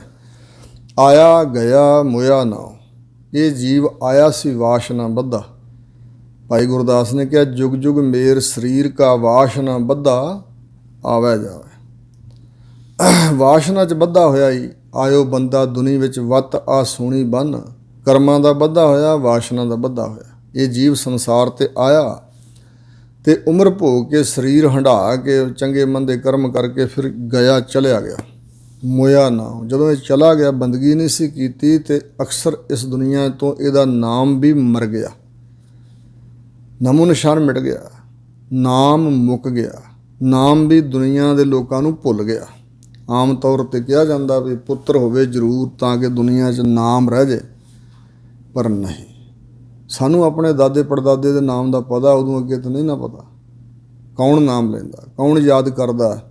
ਜਿਹੜੇ ਅੱਜ ਤੋਂ 200 ਸਾਲ ਪਹਿਲਾਂ ਗੁਜ਼ਰ ਚੁੱਕੇ ਲੋਕ, ਕੋਈ ਯਾਦ ਰਹਿ ਗਿਆ? ਨਹੀਂ। ਕੇਵਲ ਰੱਬ ਦਾ ਸਿਮਰਨ ਕਰਨ ਵਾਲਿਆਂ ਦਾ ਨਾਮ ਦੁਨੀਆ 'ਤੇ ਸਥਿਰ ਹੈ। ਧਰੂ ਜੀ, ਪ੍ਰਹਿਲਾਦ ਜੀ, ਇਹ ਨਹੀਂ ਵੀ ਰਾਜੇ ਮਹਾਰਾਜੇ ਸੀ ਤਾਂ ਉਹਨਾਂ ਦਾ ਨਾਮ ਰਿਹਾ, ਜਾਂ ਔਲਾਦਾਂ ਸੰਤਾਨਾਂ ਕਰਕੇ ਨਾਮ ਰਿਹਾ, ਨਹੀਂ। ਕਬੀਰ ਜੀ ਨਾ ਕੋਈ ਅਮੀਰ ਸਨ ਰਾਜੇ ਮਹਾਰਾਜੇ, ਉਹਨਾਂ ਦੀ 'ਤੇ ਜਾਤ ਵੀ ਜੁਲਾਹਾ ਸੀ। ਰਵਿਦਾਸ ਜੀ, ਨਾਮਦੇਵ ਜੀ, ਜਿੰਨਾ ਸਤਿਕਾਰ ਗੁਰੂ ਗ੍ਰੰਥ ਸਾਹਿਬ ਵਿੱਚ ਉਹਨਾਂ ਨੂੰ ਮਿਲਿਆ, ਹੋਰ ਤਾਂ ਕਿਸੇ ਨੂੰ ਨਹੀਂ ਨਾ ਮਿਲਿਆ। ਰਾਜੇ ਮਹਾਰਾਜੇ ਨੂੰ ਜਾਂ ਅਮੀਰ ਜਾਤੀਆਂ ਵੱਡੀਆਂ ਜਾਤੀਆਂ ਵਾਲਿਆਂ ਨੂੰ ਕਿਸੇ ਨੂੰ ਨਹੀਂ ਮਿਲਿਆ। ਇਸ ਤਰ੍ਹਾਂ ਵਾਹਿਗੁਰੂ ਦੇ ਸਿਮਰਨ ਤੋਂ ਬਗੈਰ ਨਾਮ ਵੀ ਮਰ ਗਿਆ, ਨਾਮ ਭੁੱਲ ਗਿਆ, ਮੁੱਕ ਗਿਆ। ਪਿਛੈ ਪੱਤਲ ਸੱਦੇ ਹੋ ਕਾਵ, ਤਾਂ ਹਜ਼ੂਰ ਕਹਿੰਦੇ ਨੇ ਕਿਸੇ ਜੀਵ ਦੇ ਚਲੇ ਜਾਣ ਤੋਂ ਬਾਅਦ ਜਿਹੜਾ ਤੁਸੀਂ ਪੱਤਲਾਂ ਦੇ ਉੱਪਰ ਭੋਜਨ ਰੱਖ ਕੇ ਤੇ ਕਾਵਾਂ ਨੂੰ ਛਕਾਉਂਦੇ, ਸੱਦਦੇ ਹੋ ਮਨ, ਸਮਝਦੇ ਹੋ ਸਰਾਧ ਆਦਿ ਕਰਦੇ ਵੀ ਇਹ ਸ਼ਾਇਦ ਸਾਡੇ ਪਿਤਰਾਂ ਤੱਕ ਜਾਏਗਾ ਭੋਜਨ, ਤੇ ਪੱਤਲਾਂ 'ਤੇ ਪਿੰਡ ਭਰਾਉਂਦੇ ਹੋ, ਭੋਜਨ ਬਣਾ ਕੇ ਉੱਤੇ ਰੱਖਦੇ ਹੋ। ਕਾਂ ਹੀ ਆਉਂਦੇ ਨੇ ਉਹ ਛਕਣ ਵਾਸਤੇ, ਖਾਣ ਵਾਸਤੇ, ਕਾਂ ਖਾ ਜਾਂਦੇ ਨੇ, ਪਿਤਰਾਂ ਤੱਕ ਤਾਂ ਨਹੀਂ ਪਹੁੰਚਦਾ। ਨਾਨਕ ਮਨਮੁਖ ਅੰਧ ਪਿਆਰ, ਸਤਿਗੁਰੂ ਨਾਨਕ ਦੇਵ ਜੀ ਮਹਾਰਾਜ ਕਹਿੰਦੇ ਨੇ ਮਨ ਦੇ ਪਿੱਛੇ ਲੱਗਣ ਵਾਲਿਆਂ ਦਾ ਜੋ ਪਿਆਰ ਹੈ ਨਾ ਅੰਦਰ ਲਗਾ, ਉਹ ਅੰਨਿਆਂ ਵਾਲਾ ਪਿਆਰ ਹੈ। ਮਨ ਦੇ ਪਿੱਛੇ ਲੱਗਣ ਵਾਲਾ ਜੀਵ ਮਨਮੁਖ ਅੰਧਾ ਹੈ। ਮਨਮੁਖ ਅੰਧਾ ਆਵਿਆ ਜਾਏ, ਬੜੇ ਬਚਨ ਸਤਿਗੁਰਾਂ ਕਹੇ ਨੇ। ਮਨ ਦੀ ਮਰਜ਼ੀ ਕਰਨੀ, ਮਨ ਨੂੰ ਮੁਖੀ ਬਣਾ ਕੇ ਚੱਲਣਾ, ਤੇ ਐਸਾ ਜੋ ਵਿਅਕਤੀ, ਉਹਦਾ ਜਿੰਨਾ ਵੀ ਪਿਆਰ ਹੈ ਉਹ ਅੰਨਿਆਂ ਵਾਲਾ ਪਿਆਰ ਹੈ, ਦਿਸਦਾ ਹੀ ਕੁਛ ਨਹੀਂ ਹੈ। ਜੋ ਕੁਝ ਦਿਖਾਈ ਦੇ ਰਿਹਾ ਤੇ ਸਾਰਾ ਨਾਸਵੰਤ ਹੈ, ਸਾਨੂੰ ਇਹੋ ਕੁਝ ਹੀ ਦਿਸਦਾ, ਹੋਰ ਕੁਝ ਦਿਸਦਾ ਹੀ ਨਹੀਂ। ਇਸ ਕਰਕੇ ਅੰਨਿਆਂ ਵਾਲਾ ਪਿਆਰ ਹੈ। ਬਾਝ ਗੁਰੂ ਡੁੱਬਾ ਸੰਸਾਰ, ਇਸ ਅੰਧਤਾਈ ਵਿੱਚ, ਇਸ ਅਗਿਆਨਤਾ ਵਿੱਚ ਗੁਰੂ ਤੋਂ ਬਗੈਰ ਸਾਰਾ ਸੰਸਾਰ ਹੀ ਡੁੱਬ ਗਿਆ ਹੈ। ਗੁਰ ਬਿਨ ਘੋਰ ਅੰਧਾਰ, ਗੁਰੂ ਬਿਨ ਸਮਝ ਨਾ ਆਵੇ, ਗੁਰ ਬਿਨ ਸੁਰਤ ਨਾ ਸਿੱਧ, ਗੁਰੂ ਬਿਨ ਮੁਕਤ ਨਾ ਪਾਵੇ। ਸੋ ਇਸ ਪ੍ਰਕਾਰ ਬਾਝ ਗੁਰੂ ਡੁੱਬਾ ਜਗ ਸਾਰਾ, ਭਾਈ ਗੁਰਦਾਸ ਨੇ ਲਿਖਿਆ ਬਚਨ। ਮਹੱਲਾ ਪਹਿਲਾ। ਪਹਿਲੇ ਪਾਤਸ਼ਾਹ ਸਤਿਗੁਰੂ ਨਾਨਕ ਦੇਵ ਮਹਾਰਾਜ ਜੀ ਇਸ ਸ਼ਲੋਕ ਦੇ ਮਜ਼ਮੂਨ ਵਾਲਾ ਅਗਲਾ ਸ਼ਲੋਕ ਉਚਾਰਦੇ ਨੇ। 10 ਬਾਲਤਣ 20 ਰਵਣ। ਜਿਹੜੀ ਸਾਡੀ ਪਹਿਲੀ 10 ਵਰ੍ਹਿਆਂ ਦੀ ਉਮਰ ਆ, ਉਹ ਬਾਲਕ ਪੁਣੇ ਵਿੱਚ ਬਤੀਤ ਹੁੰਦੀ ਹੈ। ਜਿਵੇਂ ਭਾਈ ਸਾਹਿਬ ਡਾਕਟਰ ਵੀਰ ਸਿੰਘ ਨੇ ਬਚਨ ਲਿਖਿਆ ਭਈ ਅਸੀਂ ਉਮਰ ਐਵੇਂ ਵਿਅਰਥ ਹੀ ਗਵਾ ਜਾਂਦੇ ਹਾਂ, ਅੱਧੀ ਉਮਰ ਤਾਂ ਸਾਡੀ ਸੁੱਤਿਆਂ ਲੰਘਦੀ ਹੈ। ਜਦੋਂ ਤੱਕ ਸਾਡਾ ਜੀਵਨ ਹੈ, ਅਸੀਂ ਅੱਧਾ ਸਮਾਂ ਤਾਂ ਸੌਂਦੇ ਹਾਂ ਨਾ, ਤਕਰੀਬਨ ਰਾਤ ਦੇ ਸਮੇਂ ਸੌਂਦੇ ਹਾਂ, ਅਤੇ ਫਿਰ ਕੁਝ ਬਚਪਨ ਦੀ ਅਗਿਆਨਤਾ ਜਾਂ ਨਦਾਨਗੀ 'ਚ ਲੰਘ ਜਾਂਦੀ ਹੈ। ਫਿਰ ਕੁਝ ਜਵਾਨੀ ਦੀ ਮਸਤੀ ਵਿੱਚ ਬਲ ਭਰ ਜਾਂਦਾ ਨਾ ਸਰੀਰ 'ਤੇ, ਅਤੇ ਹੰਕਾਰ ਵੀ ਪੈਦਾ ਹੁੰਦਾ ਸਰੀਰਕ ਬਲ ਦਾ। ਫਿਰ ਉਦੋਂ ਬਾਅਦ ਗ੍ਰਸਤ ਦੇ ਜੰਜਾਲ ਵਿੱਚ, ਧੰਦੇ 'ਚ ਬਤੀਤ ਹੁੰਦੀ ਹੈ। ਫਿਰ ਅਧਖੜ ਉਮਰ ਵਿੱਚ ਬਲ ਘਟ ਜਾਂਦਾ, ਅਤੇ ਇਸੇ ਤਰ੍ਹਾਂ ਫਿਰ ਬਚਪਨ ਨੂੰ, ਜਵਾਨੀ ਨੂੰ ਚੇਤੇ ਕਰਦਿਆਂ ਔਰ ਇਸੇ ਤਰ੍ਹਾਂ ਜ਼ਿਆਦਾ ਬੁਢੇਪਾ ਹੋ ਜਾਂਦਾ ਤੇ ਫਿਰ ਇਸੇ ਤਰ੍ਹਾਂ ਝੂਰਦਿਆਂ ਉਦੋਂ ਹੋ ਤਾਂ ਕੁਝ ਸਕਦਾ ਨਹੀਂ, ਝੂਰਦਿਆਂ ਲੰਘ ਜਾਂਦੀ ਹੈ। ਇਸ ਤਰ੍ਹਾਂ ਮਨੁੱਖ ਆਪਣੀ ਸਾਰੀ ਉਮਰ ਬਰਬਾਦ ਕਰ ਜਾਂਦਾ। ਕੋਈ ਵਿਰਲਾ ਹੀ ਹੈ ਜੋ ਸਫਲੀ ਕਰਦਾ। ਹਜ਼ੂਰ ਕਹਿੰਦੇ ਨੇ 10 ਬਾਲਤਣ, 10 ਵਰ੍ਹਿਆਂ ਤੱਕ ਤਾਂ ਬਾਲਪੁਣਾ ਹੁੰਦਾ, ਬਾਲਕ ਅਵਸਥਾ ਹੁੰਦੀ ਹੈ। 20 ਰਵਣ, ਜਿਹੜੇ ਫਿਰ ਅਗਲੇ ਸਾਲ ਹਨ 20 ਸਾਲ ਦੀ ਉਮਰ ਤੱਕ ਰਵਣ, ਜੋ ਰਮਣ ਕਰਨਾ ਹੈ, ਵਿਕਾਰ ਆਦਿਕ ਕਾਮ ਵਾਸ਼ਨਾ ਭੋਗਣੀ ਹੈ। 30 ਕਾ ਸੁੰਦਰ ਕਹਾਵੇ। ਔਰ 30 ਵਰ੍ਹਿਆਂ ਦਾ ਮਨੁੱਖ ਭਰ ਜਵਾਨੀ ਭਰ ਜਾਂਦੀ ਹੈ ਅਤੇ ਸੁੰਦਰ ਸਰੂਪ ਉਹ ਕਹਾਉਂਦਾ ਕਿ ਮੈਂ ਬੜਾ ਸੋਹਣਾ, ਮੇਰੇ ਵਰਗਾ ਤਾਂ ਹੋਰ ਕੋਈ ਹੈ ਹੀ ਨਹੀਂ। 40 ਸੀ ਪੁਰ ਹੋਏ, ਜਦੋਂ 40 ਵਰ੍ਹਿਆਂ ਦੀ ਉਮਰ ਹੁੰਦੀ ਹੈ ਅਤੇ ਉਦੋਂ ਪੂਰਾ ਪੂਰਨ ਸਰੀਰ ਮੰਨਿਆ ਜਾਂਦਾ ਵੀ ਹੁਣ ਪੂਰਾ ਮਰਦ ਬਣ ਗਿਆ। 85 ਪੱਗ ਖਿੱਸਾ, ਇੱਥੇ 85 80 5 85 ਨਹੀਂ, 50 ਸਾਲ ਦੀ ਉਮਰ ਵਿੱਚ, ਕਿਉਂਕਿ ਹਿੰਦੀ 'ਚ 50 ਕਹਿੰਦੇ ਨੇ ਨਾ। 85 ਪੱਗ ਖਿੱਸਾ ਹੈ। 50 ਸਾਲ ਦੀ ਉਮਰ ਵਿੱਚ ਜਿਹੜਾ ਪੱਗ ਪੈਰ ਆ ਨਾ, ਇਹ ਜਵਾਨੀ ਤੋਂ ਫਿਰ ਬੁਢੇਪੇ ਵਾਲੇ ਪਾਸੇ ਨੂੰ ਖਿਸਕਦਾ ਹੈ। 60 ਕੇ ਬੁਢੇਪਾ ਆਵੇ। 60 ਸਾਲ ਦੀ ਉਮਰ ਵਿੱਚ ਬਿਰਧਾਪਣ, ਬੁਢਾਪੇ ਵਾਲੀ ਅਵਸਥਾ ਆ ਘੇਰਦੀ ਹੈ। 70 ਕਾ ਮਤਹੀਨ, ਅਤੇ ਜਿਹੜਾ 17 ਕੁ ਸਾਲਾਂ ਦਾ ਹੋ ਜਾਏਗਾ, ਆਮ ਕਿਹਾ ਜਾਂਦਾ ਹੈ ਹੁਣ ਸਤਰਿਆ ਬਤਰਿਆ ਗਿਆ, ਇਹਨੂੰ ਆਪਣੀ ਗੱਲ ਕਹਿ ਕੇ ਚੇਤੇ ਨਹੀਂ ਰਹਿੰਦੀ, ਚੇਤਾ ਭੁੱਲ ਜਾਂਦਾ। ਇਸ ਤਰ੍ਹਾਂ ਅਕਲਹੀਣਾ ਮਨੁੱਖ ਸਮਝਿਆ ਜਾਂਦਾ ਹੈ 70 ਸਾਲ ਦੀ ਉਮਰ ਵਿੱਚ। 80 ਕਾ ਵਿਵਹਾਰ ਨਾ ਪਾਵੇ। 80 ਸਾਲ ਦੀ ਉਮਰ ਜਦੋਂ ਹੋ ਜਾਂਦੀ ਹੈ ਅਤੇ ਫਿਰ ਕਾਰ ਵਿਹਾਰ ਕਰਨਾ ਨਹੀਂ ਪਾਉਂਦਾ, ਭਾਵ ਫਿਰ ਵਿਹਾਰ ਕਾਰ ਕੰਮ ਕਰਨ ਜੋਗਾ ਨਹੀਂ ਰਹਿੰਦਾ, ਬਲ ਨਹੀਂ ਰਹਿੰਦਾ ਸਰੀਰ 'ਚ। 90 ਕਾ ਸਹਿਜਾਸਣੀ, ਇੱਥੇ ਨਵਾਂ ਪਾਠ ਨਹੀਂ ਕਰਨਾ, ਅਧਿਕ ਲਾ ਕੇ ਬੋਲਣਾ। 90 ਕਾ ਕੱਸ ਕੇ ਜਾਣੀ। 90 ਸਾਲ ਦੀ ਉਮਰ ਦਾ ਵਿਅਕਤੀ ਸਹਿਜ ਆਸਣੀ, ਸਹਿਜਾ ਹੁੰਦੀ ਹੈ ਛੇਜ, ਪਲੰਘ 'ਤੇ ਛੇਜ ਵਿਛੀ ਹੋਈ ਹੈ ਅਤੇ ਉਸ 'ਤੇ ਆਸਣ ਲਾਉਣ ਵਾਲਾ, ਭਾਵ ਮੰਜੇ 'ਤੇ ਪਿਆ ਰਹਿਣ ਜੋਗਾ ਹੀ ਰਹਿ ਜਾਂਦਾ।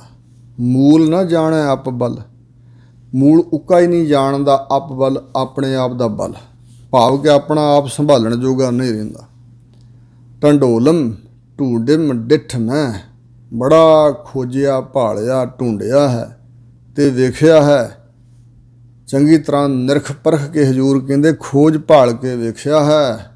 ਨਾਨਕ ਜਗ ਧੂਏ ਕਾ ਧਵਲਰ, ਧੌਲਰ ਚਿੱਟੇ ਪਲਸਤਰੀ ਜਿਹੜੇ ਮੰਦਰ ਨੇ ਨਾ, ਚੂਨੇ ਗੱਚ ਲੱਗੇ ਹੋਏ ਚਿੱਟਿਆਂ ਮੰਦਰਾਂ ਨੂੰ ਧਵਲਰ ਕਹਿੰਦੇ ਨੇ।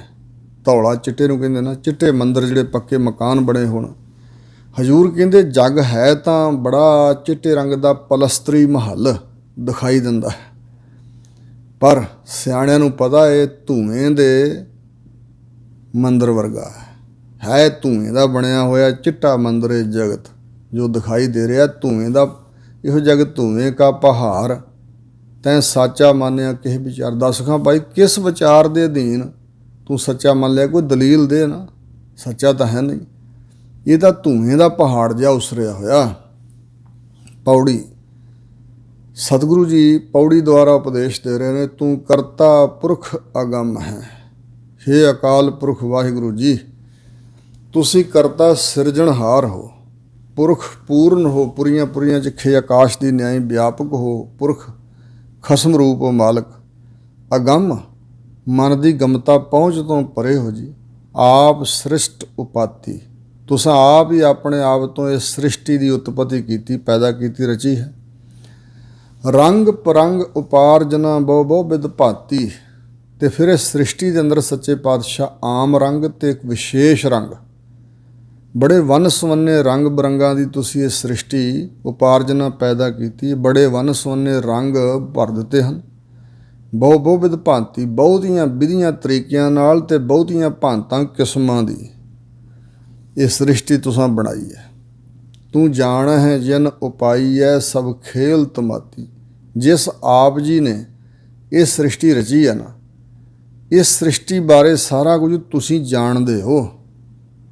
ਕਿਹਨੂੰ ਕਦੋਂ ਪੈਦਾ ਕੀਤਾ, ਕਿੰਨੀ ਉਹਦੀ ਉਮਰ ਰੱਖਣੀ ਹੈ, ਕਿੰਨਾ ਕੁ ਉਹਨੂੰ ਭੋਜਨ, ਕਿੰਨੀ ਦਾਤ, ਕਿੰਨੀ ਕੁ ਵਡਿਆਈ ਬਖਸ਼ਣੀ ਹੈ, ਕਿਵੇਂ ਸਾਰ ਸੰਭਾਲ ਕਰ ਰਹੀ ਹੈ, ਤੁਸੀਂ ਜਾਣਦੇ ਹੋ। ਸਭ ਖੇਲ ਤਮਾਤੀ ਹੈ ਮਹਾਰਾਜ, ਸਾਰਾ ਤੁਹਾਡਾ ਆਪਣਾ ਹੀ ਖੇਲ ਹੈ।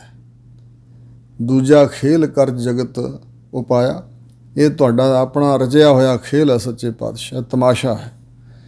ਇੱਕ ਆਵ ਹੈ ਕਿ ਜਾਹੇ ਉੱਠ, ਇੱਕ ਕੱਕੇ ਨੂੰ ਸਿਹਾਰੀ ਹੈ।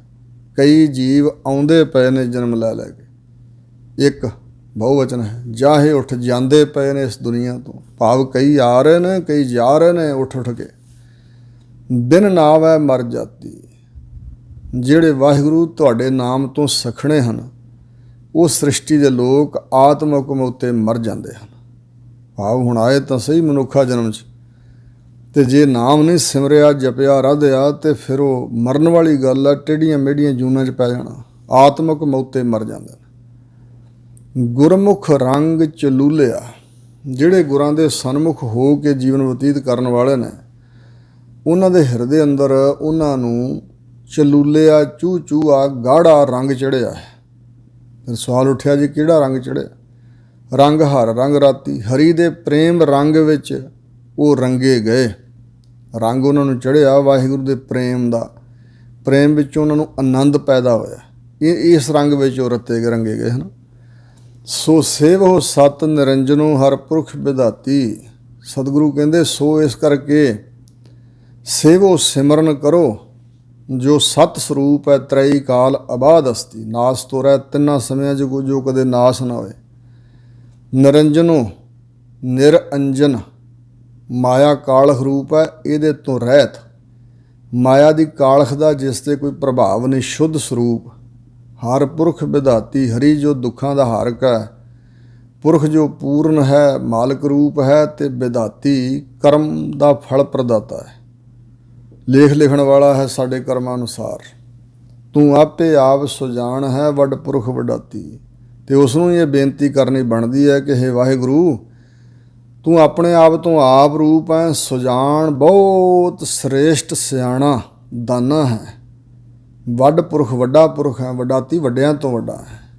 ਜੋ ਮਨ ਚਿਤ ਤੁਧ ਧਿਆਏ ਦੇ ਮੇਰੇ ਸੱਚਿਆ, ਹੇ ਮੇਰੇ ਸੱਚੇ ਸਰੂਪ ਅਕਾਲ ਪੁਰਖ ਜੀ, ਜਿਹੜੇ ਵੀ ਜੀਵ ਮਨ ਅਤੇ ਚਿੱਤ ਤੋਂ, ਉਤੋਂ ਉੱਪਰੋਂ ਨਹੀਂ, ਵਿਖਾਵਾ ਨਹੀਂ, ਕੇਵਲ ਮਨ ਅਤੇ ਚਿੱਤ ਦੁਆਰਾ ਤੁਹਾਨੂੰ ਧਿਆਉਂਦੇ ਸਿਮਰਦੇ ਹਨ। ਹੇ ਮੇਰੇ ਸੱਚੇ ਅਕਾਲ ਪੁਰਖ ਜੀ, ਬਲ ਬਲ ਹੋਂ ਤਿਨ ਜਾਤੀ, ਮੈਂ ਉਹਨਾਂ ਤੋਂ ਬਲਿਹਾਰ ਬਲਿਹਾਰ ਜਾਂਦਾ ਹਾਂ, ਮੈਂ ਉਹਨਾਂ ਤੋਂ ਬਲਿਹਾਰ ਬਲਿਹਾਰ ਸਦਕੇ ਸਦਕੇ ਜਾਵਾਂ, ਕੁਰਬਾਨ ਹੋ ਜਾਵਾਂ। ਸ਼ਲੋਕ ਮਹੱਲਾ ਪਹਿਲਾ। ਸਤਿਗੁਰੂ ਨਾਨਕ ਦੇਵ ਮਹਾਰਾਜ ਅਗਲਾ ਸ਼ਲੋਕ, ਅਗਲੀ ਪੌੜੀ ਦੇ ਸ਼ਲੋਕ ਤੇ ਪੌੜੀ ਉਚਾਰਨ ਕਰਦੇ ਨੇ। ਪਹਿਲਾਂ ਸ਼ਲੋਕ ਆ ਰਹੇ ਹਨ। ਜੀਓ ਪਾਏ ਤਨ ਸਾਜਿਆ, ਇਹ ਜਿੰਦ ਜੀਵ ਆਤਮਾ ਆਪਣੀ ਚੇਤਨ ਸੱਤਾ, ਆਪਣੀ ਅੰਸ਼ ਪਾ ਕੇ ਸਾਡਾ ਤਨ ਸਾਜਿਆ, ਸਿਰਜਿਆ, ਬਣਾਇਆ ਹੈ। ਸਾਡੇ ਤਨ ਦੀ ਸਾਜਨਾ ਕੀਤੀ ਹੈ ਮਾਂ ਦੇ ਗਰਭ ਵਿੱਚ, ਰੱਖਿਆ ਬਣਤ ਬਣਾਏ, ਇਹ ਬਨਾਵਟ ਬਣਾ ਕੇ ਇਹਦੀ ਸਾਜਣਾ ਸਾਜ ਕੇ ਇਹਨੂੰ ਰੱਖਿਆ ਹੈ, ਬਚਾਇਆ ਵੀ ਹੈ, ਰੱਖਿਆ ਵੀ ਕੀਤੀ ਹੈ, ਮਨੋਂ ਟਿਕਾਇਆ ਹੈ ਇਸ ਨੂੰ। ਅੱਖੀ ਦੇਖਿਆ, ਉਸੇ ਦੀ ਬਖਸ਼ਿਸ਼ ਨਾਲ ਜਿਹੜੀਆਂ ਇਹਨੂੰ ਅੱਖਾਂ ਮਿਲੀਆਂ, ਉਹਨਾਂ ਅੱਖਾਂ ਦੇ ਨਾਲ ਇਹ ਜਗਤ ਤਮਾਸ਼ਾ ਅਨੇਕਾਂ ਰੰਗ ਵੇਖ ਰਿਹਾ ਹੈ। ਜਿਹਵਾ ਬੋਲਿਆ, ਉਸੇ ਦੀ ਸਤਿਆ ਦੇ ਨਾਲ ਜਿਹਵਾ ਜ਼ਬਾਨ ਤੋਂ ਇਹ ਬੋਲਦਾ ਹੈ। ਕੰਨੀ ਸੁਰਤ ਸਮਾਏ, ਅਤੇ ਕੰਨਾਂ ਦੁਆਰਾ ਵੀ ਜਿਹੜੀ ਸਰੋਤ ਹੈ ਨਾ, ਸੁਣਨ ਸ਼ਕਤੀ, ਉਹ ਇਹਦੇ ਵਿੱਚ ਸਮਾਈ ਹੋਈ ਹੈ, ਉਹਨੂੰ ਧਾਰਨ ਕਰਦਾ ਇਹ ਕੰਨਾਂ ਦੁਆਰਾ। ਪੈਰੀ ਚੱਲੈ ਹੱਥੀ ਕਰਨਾ, ਪੈਰਾਂ ਦੇ ਨਾਲ ਤੁਰਿਆ ਫਿਰਦਾ ਹੈ, ਬੜੀ ਦੁਨੀਆ ਧਰਤੀ ਗਾਹ ਮਾਰੀ। ਹੱਥਾਂ ਦੇ ਨਾਲ ਬੜਾ ਕੁਛ ਜੇ ਕਰਦਾ, ਅਤੇ ਹੱਥ ਵੀ ਰੱਬ ਦੇ ਦਿੱਤੇ ਹੋਏ ਨੇ, ਪੈਰ ਵੀ ਪ੍ਰਮਾਤਮਾ ਨੇ ਬਣਾਏ ਨੇ, ਹੱਥ ਵੀ ਪ੍ਰਮਾਤਮਾ ਨੇ ਬਣਾਏ ਹੋਏ ਨੇ। ਇੱਕ ਬਚਨ ਯਾਦ ਆਇਆ, ਸਾਡੇ ਪੰਥ ਵਿੱਚ ਇੱਕ ਬੜੇ ਮਹਾਤਮਾ ਮਹਾਂਪੁਰਸ਼ ਹੋਏ ਨੇ, ਬਾਬਾ ਸ਼ਾਮ ਸਿੰਘ ਜੀ ਸਰੰਦੇ ਵਾਲੇ, ਆਟਾ ਮੰਡੀ ਅੰਮ੍ਰਿਤਸਰ ਸਾਹਿਬ ਅਸਥਾਨ ਉਹਨਾਂ ਦਾ ਯਾਦਗਾਰੀ। ਅਤੇ ਹਰਿਮੰਦਰ ਸਾਹਿਬ ਦੇ ਅੰਦਰ ਉਹਨਾਂ ਨੇ 70 ਸਾਲ ਨਿਸ਼ਕਾਮ ਕੀਰਤਨ ਦੀ ਸੇਵਾ ਨਿਭਾਈ। ਦਿਹਾੜੀ 'ਚ 5 ਵਾਰੀ ਕੀਰਤਨ ਦੀ ਸੇਵਾ ਨਿਭਾਉਂਦੇ ਸਨ ਆਪਣੇ ਅਸਥਾਨ 'ਤੇ, ਫਿਰ ਹਰਿਮੰਦਰ ਸਾਹਿਬ, ਅਕਾਲ ਤਖਤ ਸਾਹਿਬ, ਫਿਰ ਸ਼ਾਮਾਂ ਨੂੰ ਹਰਿਮੰਦਰ ਸਾਹਿਬ, ਅਤੇ ਫਿਰ ਆਪਣੇ ਉਸ ਅਸਥਾਨ 'ਤੇ ਆਟਾ ਮੰਡੀ ਵਿਖੇ ਸੰਗਤਾਂ ਜੁੜਦੀਆਂ ਸਨ ਉੱਥੇ ਵੀ। ਅਤੇ ਨਿਸ਼ਕਾਮ ਉਹ ਕੀਰਤਨ ਦੀ ਸੇਵਾ ਨਿਭਾਉਂਦੇ ਸੀ। ਅਤੇ ਜਦੋਂ ਕਿਤੇ ਵੇਲ ਥੋੜ੍ਹਾ ਮਿਲਦਾ ਸੀ, ਉਹ ਛਬੀਲ 'ਤੇ ਬੈਠੇ ਜਲ ਵੀ ਛਕਾਉਂਦੇ। ਅਤੇ ਉਹਨਾਂ ਦਾ ਸੁਭਾਅ ਸੀ, ਹਰ ਆਏ ਗਏ ਪ੍ਰਾਣੀ ਸਤਸੰਗੀ ਨੂੰ ਕਹਿੰਦੇ ਭਾਈ ਬੋਲੋ ਵਾਹਿਗੁਰੂ ਅਤੇ ਫਿਰ ਜਲ ਛਕੋ। ਤਾਂ ਇੱਕ ਮਨ ਚਲਾ ਜਾ ਗੱਭਰੂ ਆਇਆ, ਕਹਿਣ ਲੱਗਾ ਜੀ ਜਲ ਛਕਾਉਣਾ ਤਾਂ ਛਕਾਓ, ਹਾਂ ਨਹੀਂ ਮੈਂ ਬੋਲਣਾ, ਵਾਹਿਗੁਰੂ ਨਹੀਂ ਕਹਿਣਾ। ਕਹਿਣ ਲੱਗੇ ਕੋਈ ਗੱਲ ਨਹੀਂ, ਜਲ ਛਕੋ ਅਤੇ ਸ਼ਾਮਾਂ ਨੂੰ ਬੇਟਾ ਆਈ ਸਾਡੇ ਪਾਸ, ਫਿਰ ਦੱਸੀ ਕਿਉਂ ਨਹੀਂ ਵਾਹਿਗੁਰੂ ਕਹਿਣਾ, ਰੱਬ ਨਾਲ ਕੀ ਨਾਰਾਜ਼ਗੀ। ਚਲਿਆ ਗਿਆ ਉਹਨਾਂ ਦੇ ਪਾਸ। ਕਹਿਣ ਲੱਗੇ ਦੱਸ ਕੀ ਗੱਲ। ਕਹਿਣ ਲੱਗਾ ਉਹਨੇ ਮੈਨੂੰ ਕੀ ਦਿੱਤਾ। ਕਹਿਣ ਲੱਗੇ ਕੁਛ ਵੀ ਨਹੀਂ ਦਿੱਤਾ। ਕਹਿਣ ਲੱਗਾ ਨਹੀਂ। ਕਹਿੰਦੇ ਅਸੀਂ ਸਮਝ ਗਏ ਵੀ ਤੂੰ ਧਨ ਦੀ ਥੁੜ ਦਾ ਮਾਰਿਆ ਹੋਇਆ। ਸਾਡੇ ਕੋਲ ਬੜੀ ਮਾਇਆ ਜਮ੍ਹਾਂ ਸੰਗਤਾਂ ਦੀ ਭੇਟਾ ਕੀਤੀ, ਅਸੀਂ ਲੱਖ ਰੁਪਈਆ ਥੈਲੀਆਂ 'ਚ ਪਾ ਕੇ ਜਿੱਥੇ ਕਹੇਂਗਾ ਸੇਵਾਦਾਰ ਭੇਜਾਂਗੇ, ਛੱਡ ਕੇ ਆਉਣਗੇ, ਪਰ ਇੱਕ ਸ਼ਰਤ ਹੈ ਸਾਡੀ। ਕਹਿਣ ਲੱਗਾ ਜੀ ਦੱਸੋ। ਕਹਿਣ ਲੱਗੇ ਆਪਣੀ ਖੱਬੀ ਅੱਖ ਕੱਢ ਲੈਣ ਦੇ। ਕਹਿਣ ਲੱਗਾ ਜੀ ਇਹ ਔਖਾ ਕੰਮ ਹੈ ਜੀ, ਮੈਂ ਕਾਣਾ ਹੋ ਜਾਵਾਂਗਾ। ਕਹਿੰਦੇ ਗੁੱਟ ਦੇ ਨੇੜਿਓਂ ਹੱਥ ਵੱਢ ਲੈਂਦੇ, ਇੱਕ ਤੇਰਾ ਇੱਕ ਹੱਥ ਰਹੇਗਾ। ਕਹਿਣ ਲੱਗਾ ਜੀ ਇਹ ਵੀ ਔਖਾ ਕੰਮ। ਕਹਿੰਦੇ ਗੋਡੇ ਤੋਂ ਇੱਕ ਤੇਰੀ ਟੰਗ ਵੱਢ ਲਈਏ, ਲੱਤ ਵੱਢ ਲਈਏ। ਕਹਿਣ ਲੱਗਾ ਜੀ ਇਹ ਵੀ ਨਹੀਂ। ਕਹਿਣ ਲੱਗੇ ਫਿਰ ਜਰਾ ਵਿਚਾਰ ਕੇ ਦੱਸ ਵੀ ਜਿਸ ਰੱਬ ਨੇ, ਜਿਸ ਪਰਮਾਤਮਾ ਨੇ ਤੈਨੂੰ ਅੱਖਾਂ ਦਿੱਤੀਆਂ, ਨੱਕ ਮੂੰਹ ਕੰਨ ਦਿੱਤੇ, ਇਹ ਹੱਥ ਪੈਰ ਦਿੱਤੇ, ਇਹ ਨਰ ਨਰੈਣੀ ਕਾਇਆ ਬਖਸ਼ੀ, ਇਸ ਦੇ ਵਜਾਨੇ 'ਚ ਤਾਂ ਰੱਬ ਨੇ ਕੁਛ ਲਿਆ ਨਹੀਂ। ਵੇਖ ਤੂੰ ਲੱਖ ਰੁਪਈਏ ਪਿੱਛੇ ਆਪਣਾ ਇੱਕ ਅੰਗ ਨਹੀਂ ਦੇ ਰਿਹਾ। ਇਹ ਲੱਖਾਂ ਕਰੋੜਾਂ ਅਰਬਾਂ ਖਰਬਾਂ ਦੀ ਜੇ ਅੱਗ ਵੱਢਿਆ ਜਾਏ ਤਾਂ ਫਿਰ ਆਪਣੇ ਕੋਲੋਂ ਮਿਲਦਾ ਨਹੀਂ, ਪ੍ਰਾਪਤ ਨਹੀਂ ਹੁੰਦਾ। ਆਪ ਯਤਨ ਕਰਕੇ ਨਹੀਂ ਸੀ ਜੋੜਦੇ। ਰੱਬ ਨੇ ਬੇਅੰਤ ਦਾਤਾਂ ਨਾਲ ਸਾਨੂੰ ਨਿਵਾਜਿਆ ਅਤੇ ਫਿਰ ਉਹਦਾ ਨਾਮ ਕਿਉਂ ਨਹੀਂ ਲੈਣਾ। ਜੋ ਪਹਿਲਾਂ ਦਿੱਤਾ ਹੈ ਉਸ ਦਾ ਪਹਿਲਾਂ ਸ਼ੁਕਰਾਨਾ ਤਾਂ ਅਦਾ ਕਰੀਏ। ਹੋਰ ਕੁਛ ਚਾਹੀਦਾ ਕਿਸੇ ਚੀਜ਼ ਦੀ ਥੋੜ੍ਹਾ ਅਤੇ ਉਹਦੇ ਨਜ਼ਦੀਕ ਹੋਈਏ ਅਤੇ ਮੰਗਣ ਤੋਂ ਬਗੈਰ ਹੋਰ ਵੀ ਬੜਾ ਕੁਛ ਮਿਲ ਜਾਏਗਾ। ਸੋ ਇਸ ਪ੍ਰਕਾਰ ਹਜ਼ੂਰ ਕਹਿੰਦੇ ਨੇ ਕਿ 10 ਵਸਤੂ ਲੈ ਪਾਤਸ਼ਾਹ ਪਾਵੈ। ਰੱਬ ਦੀਆਂ ਦਿੱਤੀਆਂ 10 ਵਸਤੂਆਂ ਲੈ ਕੇ ਮਨੁੱਖ ਪਿੱਛੇ ਪਾ ਦਿੰਦਾ। ਏਕ ਵਸਤ ਕਾਰਨ ਬੇਖੋਟ ਗਵਾ। ਬੇਖੋਟ ਦਾ ਅਰਥ ਹੈ ਭਰੋਸਾ। ਇੱਕ ਵਸਤੂ ਮੰਗਦਾ ਹੈ, ਉਹ ਨਹੀਂ ਮਿਲੀ ਅਤੇ ਆਪਣਾ ਭਰੋਸਾ ਹੀ ਰੱਬ ਤੋਂ ਗਵਾਤਾ। ਇੱਕ ਭੀ ਨਾ ਦੇ, ਜੇ ਇੱਕ ਵੀ ਦਾਤ ਨਾ ਦੇਵੇ। 10 ਭੀ ਹਿਰਲੇ, ਜਿਹੜੀਆਂ 10 ਪਹਿਲਾਂ ਬਖਸ਼ੀਆਂ ਉਹ ਵੀ ਹਿਰਲੇ ਖੋਹ ਲੈ। ਤਉ ਮੂੜਾ ਕਹੋ ਕਹਾਂ ਕਰੇ, ਤਾਂ ਇਹ ਮੂੜਾ ਮੂਰਖ ਜੀਵ ਦੱਸੋ ਕੀ ਕਰੇਗਾ। ਤਾਂ ਹਜ਼ੂਰ ਕਹਿੰਦੇ ਜਿਸ ਠਾਕੁਰ ਸਿਓ ਨਾਹੀ ਚਾਰਾ, ਤਾ ਕਉ ਕੀਜੈ ਸਦ ਨਮਸਕਾਰਾ। ਜਿਸ ਪਰਮਾਤਮਾ ਦੇ ਅੱਗੇ ਕੋਈ ਹੀਲਾ ਚਾਰਾ ਜੋਈ ਹੁਕਮਤ ਹੁਕਮ ਨਹੀਂ ਚੱਲ ਸਕਦੀ। ਜਿਸ ਨਾਲ ਜ਼ੋਰ ਨਾ ਚੱਲਈ ਖਲੇ ਕੀ ਚਰਦਾ। ਅਰਦਾਸ ਆਪਣਾ ਫਰਜ਼ ਅਦਾ ਅਰਦਾਸ ਕਰਨੀ ਚਾਹੀਦੀ ਹੈ, ਪਰ ਵਾਹਿਗੁਰੂ ਦੀ ਮਰਜ਼ੀ ਉਹ ਸਾਥੋਂ ਸਿਆਣਾ ਹੈ। ਜੋ ਕੁਝ ਸਾਨੂੰ ਉਹਨੇ ਬਖਸ਼ਿਆ ਹੈ ਉਹਨੂੰ ਪਤਾ ਕਿਹਨੂੰ ਕਦੋਂ ਕੀ ਦੇਣਾ, ਕਿਹੜੀ ਚੀਜ਼ ਕਿਹੜੀ ਦਾਤ ਸਾਡੇ ਲਈ ਸਹੀ ਹੈ, ਸੁਖਦਾਈ ਕਿਹੜੀ ਦੁਖਦਾਈ ਹੈ। ਇਸ ਕਰਕੇ ਪ੍ਰਮਾਤਮਾ 'ਤੇ ਰਹਿਣ ਦੀ ਹੈ ਨਾ ਇਹ ਗੱਲ, ਅਤੇ ਚੰਗੀ ਗੱਲ ਹੈ। ਪਰ ਜੇ ਲੋੜ ਪਵੇ ਦੁੱਖ ਤਕਲੀਫ 'ਤੇ ਪ੍ਰਮਾਤਮਾ ਅੱਗੇ ਬੇਨਤੀ ਕਰ ਸਕਦੇ ਹਾਂ। ਹਜ਼ੂਰ ਸਾਨੂੰ ਸਮਝਾ ਰਹੇ ਨੇ ਵੀ ਉਹਦੀ ਬਖਸ਼ਿਸ਼ ਤੇਰੇ 'ਤੇ ਬਹੁਤ ਆ। ਅੱਖਾਂ ਨਾਲ ਜੀਵ ਵੇਖਦਾ ਹੈ, ਜ਼ਬਾਨ ਨਾਲ ਬੋਲਦਾ ਅਤੇ ਕੰਨਾਂ ਵਿੱਚ ਵੀ ਸਰੋਤ ਹੈ, ਸੁਣਨ ਸ਼ਕਤੀ ਪ੍ਰਮਾਤਮਾ ਨੇ ਪਾਈ ਹੋਈ ਹੈ। ਪੈਰਾਂ ਨਾਲ ਚੱਲਦਾ, ਹੱਥਾਂ ਨਾਲ ਕਾਰੋ ਵਿਹਾਰ ਕਰਦਾ। ਦਿੱਤਾ ਪਹਿਨਾ ਖਾਏ। ਇਹ ਜੋ ਕੁਝ ਪਹਿਨਦਾ ਹੈ ਅਤੇ ਖਾਂਦਾ ਹੈ ਰੱਬ ਦਾ ਦਿੱਤਾ ਹੀ ਪਹਿਨਦਾ ਅਤੇ ਪ੍ਰਮਾਤਮਾ ਦਾ ਦਿੱਤਾ ਹੀ ਖਾਂਦਾ ਹੈ। ਜੇ ਅਸੀਂ ਆਪ ਕਮਾਇਆ ਵੀ ਹੈ ਤਾਂ ਰੱਬ ਦੀ ਬਖਸ਼ਿਸ਼ ਨਾਲ ਕਮਾਇਆ। ਜੇ ਸਰੀਰ ਤੰਦਰੁਸਤ ਸੀ, ਹੱਥ ਪੈਰ ਚੱਲਦੇ ਸਨ, ਦਿਮਾਗ ਸੀ, ਸਭ ਕੁਛ ਪਰਮਾਤਮਾ ਦਾ ਦਿੱਤਾ ਹੋਇਆ। ਦਿੱਤਾ ਪਹਿਨਾ ਖਾਏ। ਵਾਹਿਗੁਰੂ ਜੀ ਦਾ ਦਿੱਤਾ ਹੀ ਇਹ ਪਹਿਨਦਾ ਅਤੇ ਵਾਹਿਗੁਰੂ ਦਾ ਦਿੱਤਾ ਹੀ ਇਹ ਖਾਂਦਾ ਹੈ। ਪਰ ਜਿਨ ਰਚ ਰਚਿਆ, ਜਿਸ ਪਰਮਾਤਮਾ ਨੇ ਇਹ ਰਚਨਾ ਰਚੀ ਹੈ ਇਹਦੇ ਸਰੀਰ ਦੀ, ਤਿਸਹਿ ਨਾ ਜਾਣ। ਉਸ ਪਰਮਾਤਮਾ ਨੂੰ ਜਾਣਦਾ ਹੀ ਕੁਛ ਨਹੀਂ, ਪਰਮਾਤਮਾ ਤੋਂ ਬੇਮੁਖ ਹੋ ਗਿਆ। ਅੰਧਾ ਅੰਧ ਕਮਾਏ। ਅੰਨਾ ਅਗਿਆਨੀ ਹੈ, ਅਤੇ ਜਿਹੜੀ ਕਮਾਈ ਕਰਦਾ ਅੰਨਿਆਂ ਵਾਲੀ ਕਮਾਈ, ਯਾਨੀ ਕਰਮ ਵੀ ਅੰਨਿਆਂ ਵਾਲੇ ਕਮਾ ਰਿਹਾ ਨਾ, ਅੰਨਾ ਜੋ ਹੋਇਆ ਗਿਆਨੀ। ਜਾਂ ਭੱਜੈ ਤਾਂ ਠੀਕਰ ਹੋਵੈ। ਮਹਾਰਾਜ ਕਹਿੰਦੇ ਜਿਸ ਸਰੀਰ ਦਾ ਮਾਣ ਚੱਕੀ ਫਿਰਦਾ, ਕਾਹੇ ਭਈਆ ਫਿਰ ਤੋਂ ਫੁੱਲਿਆ ਫੁੱਲਿਆ। ਇਹ ਬੜਾ ਫੁੱਲਿਆ ਫੁੱਲਿਆ ਫਿਰਦਾ ਹੈ। ਜਬ ਕਛ ਪਾਵੈ ਤਬ ਗਰਭ ਕਰਤ ਹੈ, ਮਾਇਆ ਗਈ ਤਬ ਰੋਵਣ ਲੱਗਦਾ ਹੈ। ਮਹਾਰਾਜ ਕਹਿੰਦੇ ਨੇ ਇਹ ਸਰੀਰ ਹੈ ਜਿਹੜਾ ਜਦੋਂ ਭੱਜ ਜਾਂਦਾ ਨਾ, ਇਹ ਭਾਂਡਾ ਤਾਂ ਠੀਕਰ ਹੋਵੇ। ਜਿਵੇਂ ਭੱਜੇ ਹੋਏ ਭਾਂਡੇ ਦੀਆਂ ਠੀਕਰੀਆਂ ਬਣ ਜਾਂਦੀਆਂ ਅਤੇ ਉਹਨਾਂ ਵਿੱਚ ਕੋਈ ਵਸਤੂ ਥੋੜ੍ਹਾ ਪੈਂਦੀ ਹੈ ਠੀਕਰੀਆਂ 'ਚ। ਇਸ ਤਰ੍ਹਾਂ ਇਹ ਜਦੋਂ ਜਿੰਦ ਆਤਮਾ ਜੀਵ ਆਤਮਾ ਨਿਕਲ ਗਈ ਅਤੇ ਇਹ ਸਰੀਰ ਮੁਰਦਾ ਠੀਕਰਾ ਰੂਪ ਹੈ ਅਤੇ ਇਹ ਕਿਸੇ ਕੰਮ ਨਹੀਂ ਆਉਂਦਾ। ਘਾੜਤ ਘੜੀ ਨਾ ਜਾਏ, ਅਤੇ ਦੁਬਾਰਾ ਪਹਿਲਾਂ ਵਰਗੀ ਘਾੜਤ ਘੜੀ ਵੀ ਨਹੀਂ ਜਾਂਦੀ ਵੀ ਇਹਨੂੰ ਜਿਉਂਦਾ ਕਰ ਲਈਏ। ਨਾਨਕ ਗੁਰਬਿਨ ਨਾਹੇ ਪੱਤ। ਸਤਿਗੁਰੂ ਨਾਨਕ ਦੇਵ ਮਹਾਰਾਜ ਕਹਿੰਦੇ ਨੇ ਗੁਰੂ ਤੋਂ ਬਗੈਰ ਇਹਦੀ ਕੋਈ ਪੱਤ ਨਹੀਂ ਹੈ। ਪੱਤ ਇੱਜ਼ਤ ਨੂੰ ਕਹਿੰਦੇ ਨੇ, ਭਾਵ ਗੁਰੂ ਤੋਂ ਬਗੈਰ ਵਾਹਿਗੁਰੂ ਦੀ ਮਿਹਰ ਨਹੀਂ ਇਹਨੂੰ ਮਿਲਦੀ, ਬਖਸ਼ਿਸ਼ ਨਹੀਂ ਮਿਲਦੀ, ਉਸ ਬਖਸ਼ਿਸ਼ ਨਾਲ ਹੀ ਅਸਲ ਪਤ ਇੱਜ਼ਤ ਹੋਵੇਗੀ ਨਾ। ਪਤ ਬਿਨ ਪਾਰ ਨਾ ਪਾਏ, ਉਹ ਬਖਸ਼ਿਸ਼ ਨਾਮ ਦੀ ਹੈ, ਉਸ ਤੋਂ ਬਗੈਰ ਇਹ ਸੰਸਾਰ ਸਮੁੰਦਰ ਤੋਂ ਪਾਰ ਨਹੀਂ ਪੈਂਦਾ, ਪਾਰਲਾ ਕਿਨਾਰਾ ਨਹੀਂ ਪ੍ਰਾਪਤ ਕਰਦਾ। ਏ ਜਮ ਜਮ ਮਰੈ ਮਰੈ ਫਿਰ ਜੰਮੈ, ਬਹੁਤ ਸਜਾਏ ਪਿਆ ਦੇਸ਼ ਲੰਮੈ। ਇਸ ਸਜ਼ਾ ਦੇਸ਼ ਲੰਮੇ ਵਿੱਚ ਪਿਆ ਰਹੇਗਾ, ਭੁਗਤਦਾ ਰਹੇਗਾ ਸਜ਼ਾ। ਮਹੱਲਾ ਦੂਜਾ। ਇਹ ਸ਼ਲੋਕ ਦੂਜੇ ਪਾਤਸ਼ਾਹ ਸਤਿਗੁਰੂ ਅੰਗਦ ਦੇਵ ਮਹਾਰਾਜ ਦਾ ਉਚਾਰਨ ਕੀਤਾ ਹੋਇਆ। ਦਿੰਦੇ ਥਾਵਹੁ ਦਿੱਤਾ ਚੰਗਾ, ਮਨਮੁਖ ਐਸਾ ਜਾਣੇ। ਮਨਮੁਖ ਦੇ ਲੱਛਣ ਕੀ ਨੇ ਜੀ? ਮਹਾਰਾਜ ਨੂੰ ਪੁੱਛੀਏ ਤਾਂ ਹਜ਼ੂਰ ਕਹਿੰਦੇ ਮਨਮੁਖ ਉਸ ਨੂੰ ਹੀ ਕਹਿੰਦੇ ਨੇ ਭਈ ਦਿੰਦੇ ਦੇਣ ਵਾਲੇ ਪਰਮਾਤਮਾ ਥਾਵੋ ਨਾਲੋਂ। ਪਰਮਾਤਮਾ ਦੇਣ ਵਾਲਾ ਦਾਤਾ ਨਾ, ਉਸ ਦਿੰਦੇ ਦੇਣ ਵਾਲੇ ਪਦਾਰਥ ਦੇਣ ਵਾਲੇ ਪਰਮਾਤਮਾ ਥਾਵੋਂ ਤੋਂ ਨਾਲੋਂ ਦਿੱਤਾ ਚੰਗਾ। ਉਹਦਾ ਜੋ ਦਿੱਤਾ ਹੋਇਆ ਪਦਾਰਥ ਹੈ, ਸਰੀਰ, ਪਦਾਰਥ, ਧਨ ਦੌਲਤ, ਧੀਆਂ ਪੁੱਤਰ, ਧਰਮ ਪਤਨੀ, ਸਭ ਕੁਛ, ਇਹ ਜਿਹੜੀ ਉਹਦੀ ਦਾਤ ਹੈ ਦਿੱਤੀ ਹੋਈ, ਇਹਨੂੰ ਚੰਗਾ ਸਮਝਦਾ ਅਤੇ ਦੇਣ ਵਾਲੇ ਨੂੰ ਨਹੀਂ ਚੰਗਾ ਸਮਝਦਾ।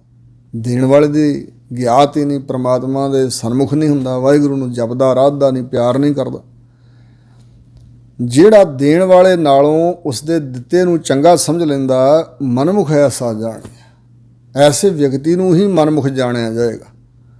ਸੁਰਤ ਮਤ ਚਤੁਰਾਈ ਤਾਕੀ, ਕਿਆ ਕਰੇ ਆਖ ਵਖਾਣੀ। ਉਹਦੀ ਸੁਰਤ ਸੋਝੀ, ਮਤ ਅਕਲ, ਚਤੁਰਾਈ ਸਿਆਣਪ, ਕਿਆ ਕਰੇ ਆਖ ਵਖਾਣੀ।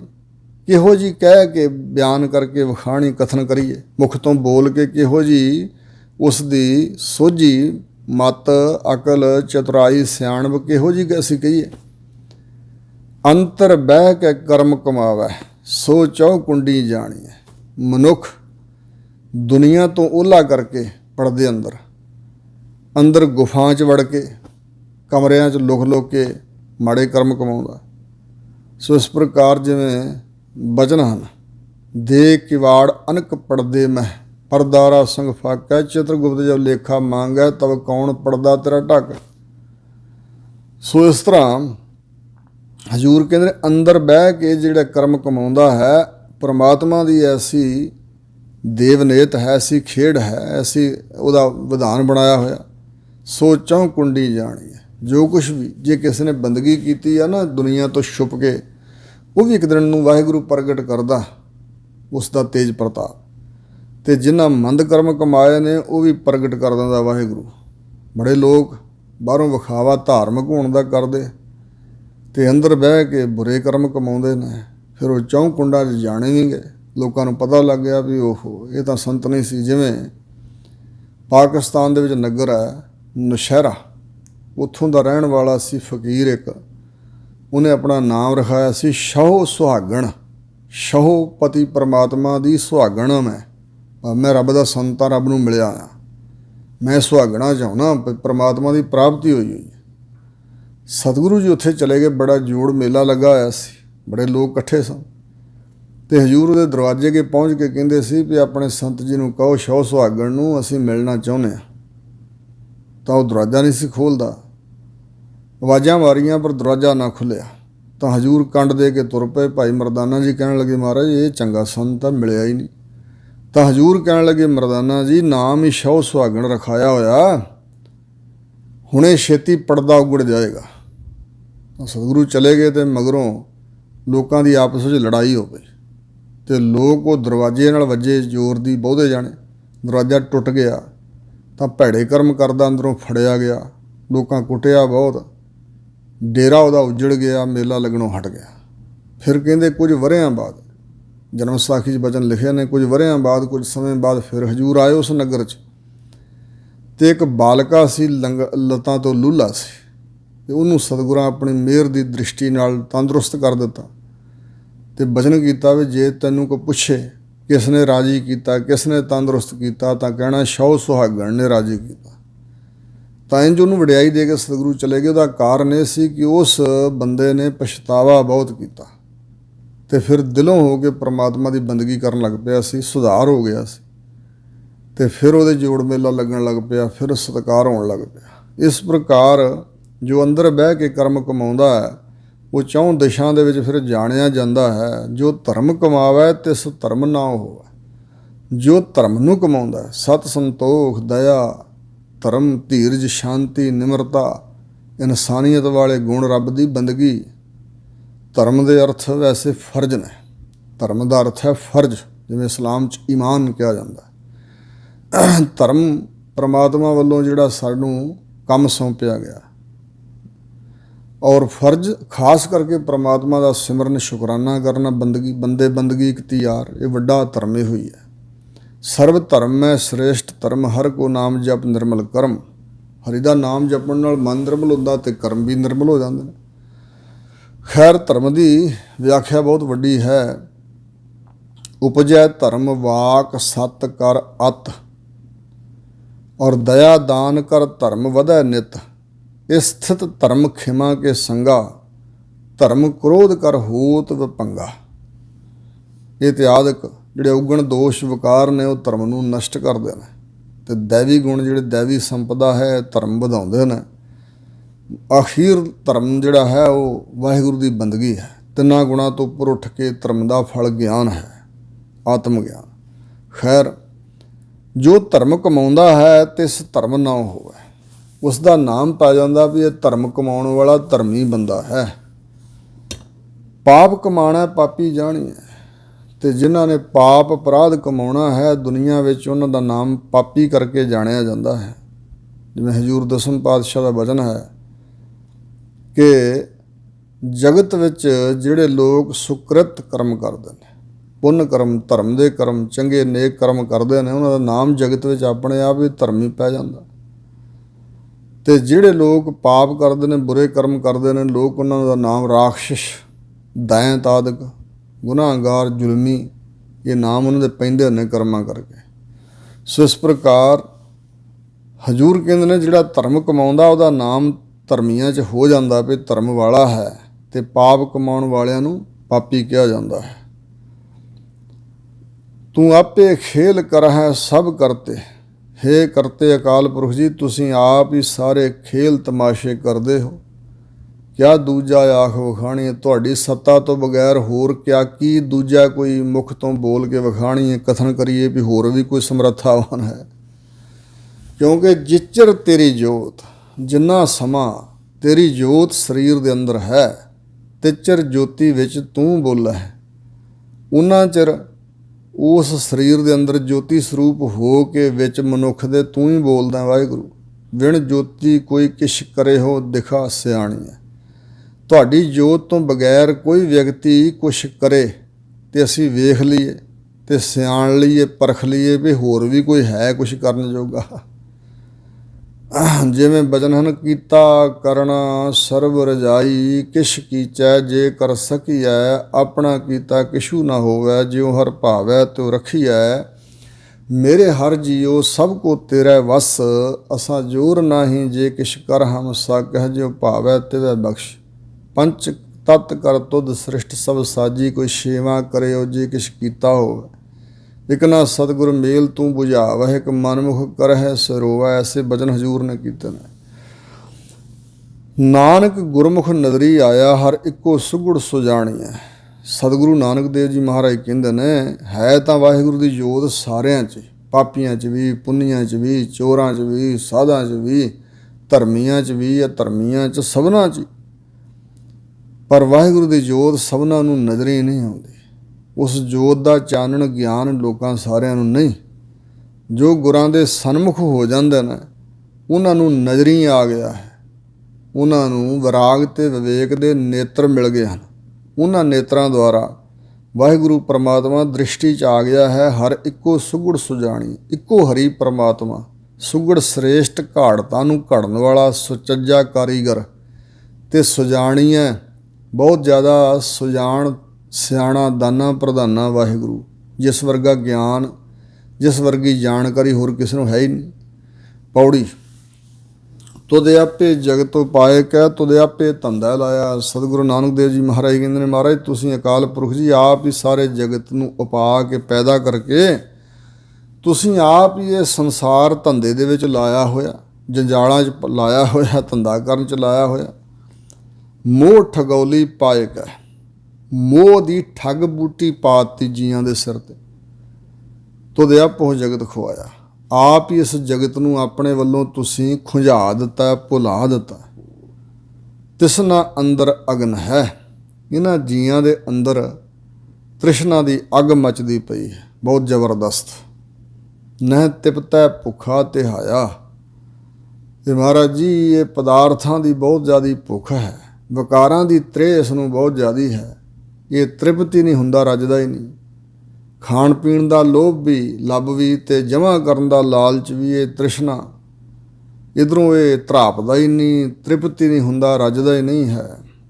ਸਹਿਸਾ ਇਹੋ ਸੰਸਾਰ ਹੈ। ਇਹ ਸੰਸਾਰ ਜਿਸ ਦਾ ਨਾਮ ਹੀ ਸੰਸਾਰ ਹੈ, ਸੰਸਿਆਂ ਦਾ ਘਰ, ਇਹ ਸਹਿਸਾ ਸਹਿਮ ਰੂਪ, ਤੌਖਲਾ ਰੂਪ ਹੈ, ਜਿੱਥੇ ਡਰ ਬਣਿਆ ਰਹਿੰਦਾ, ਜੰਮਣ ਮਰਨ ਦਾ ਡਰ, ਹੋਰ ਅਨੇਕਾਂ ਡਰ।